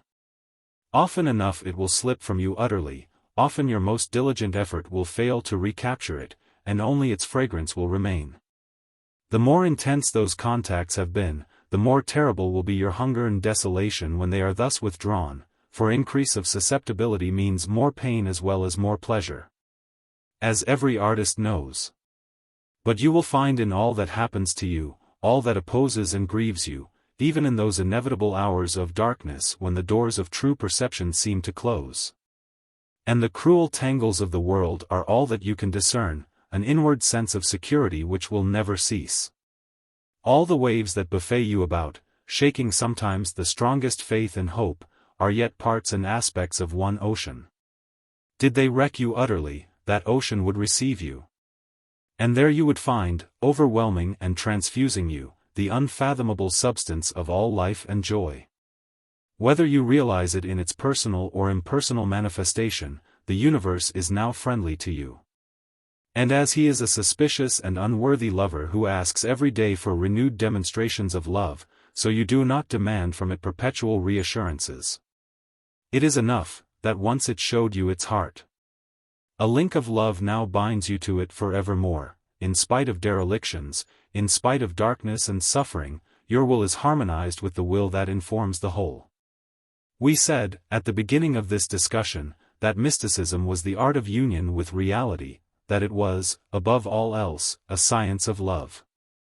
Hence, the condition to which it looks forward and towards which the soul of the contemplative has been stretching out, is a condition of being, not of seeing. As the bodily senses have been produced under pressure of man's physical environment, and their true aim is not the enhancement of his pleasure or his knowledge, but a perfecting of his adjustment to those aspects of the natural world which concern him, so the use and meaning of the spiritual senses are strictly practical too. These, when developed by a suitable training, reveal to man a certain measure of reality, not in order that he may gaze upon it, but in order that he may react to it, learn to live in, with, and for it. Growing and stretching into more perfect harmony with the eternal order, until at last, like the blessed ones of Dante's vision, the clearness of his flame responds to the unspeakable radiance of the enkindling light.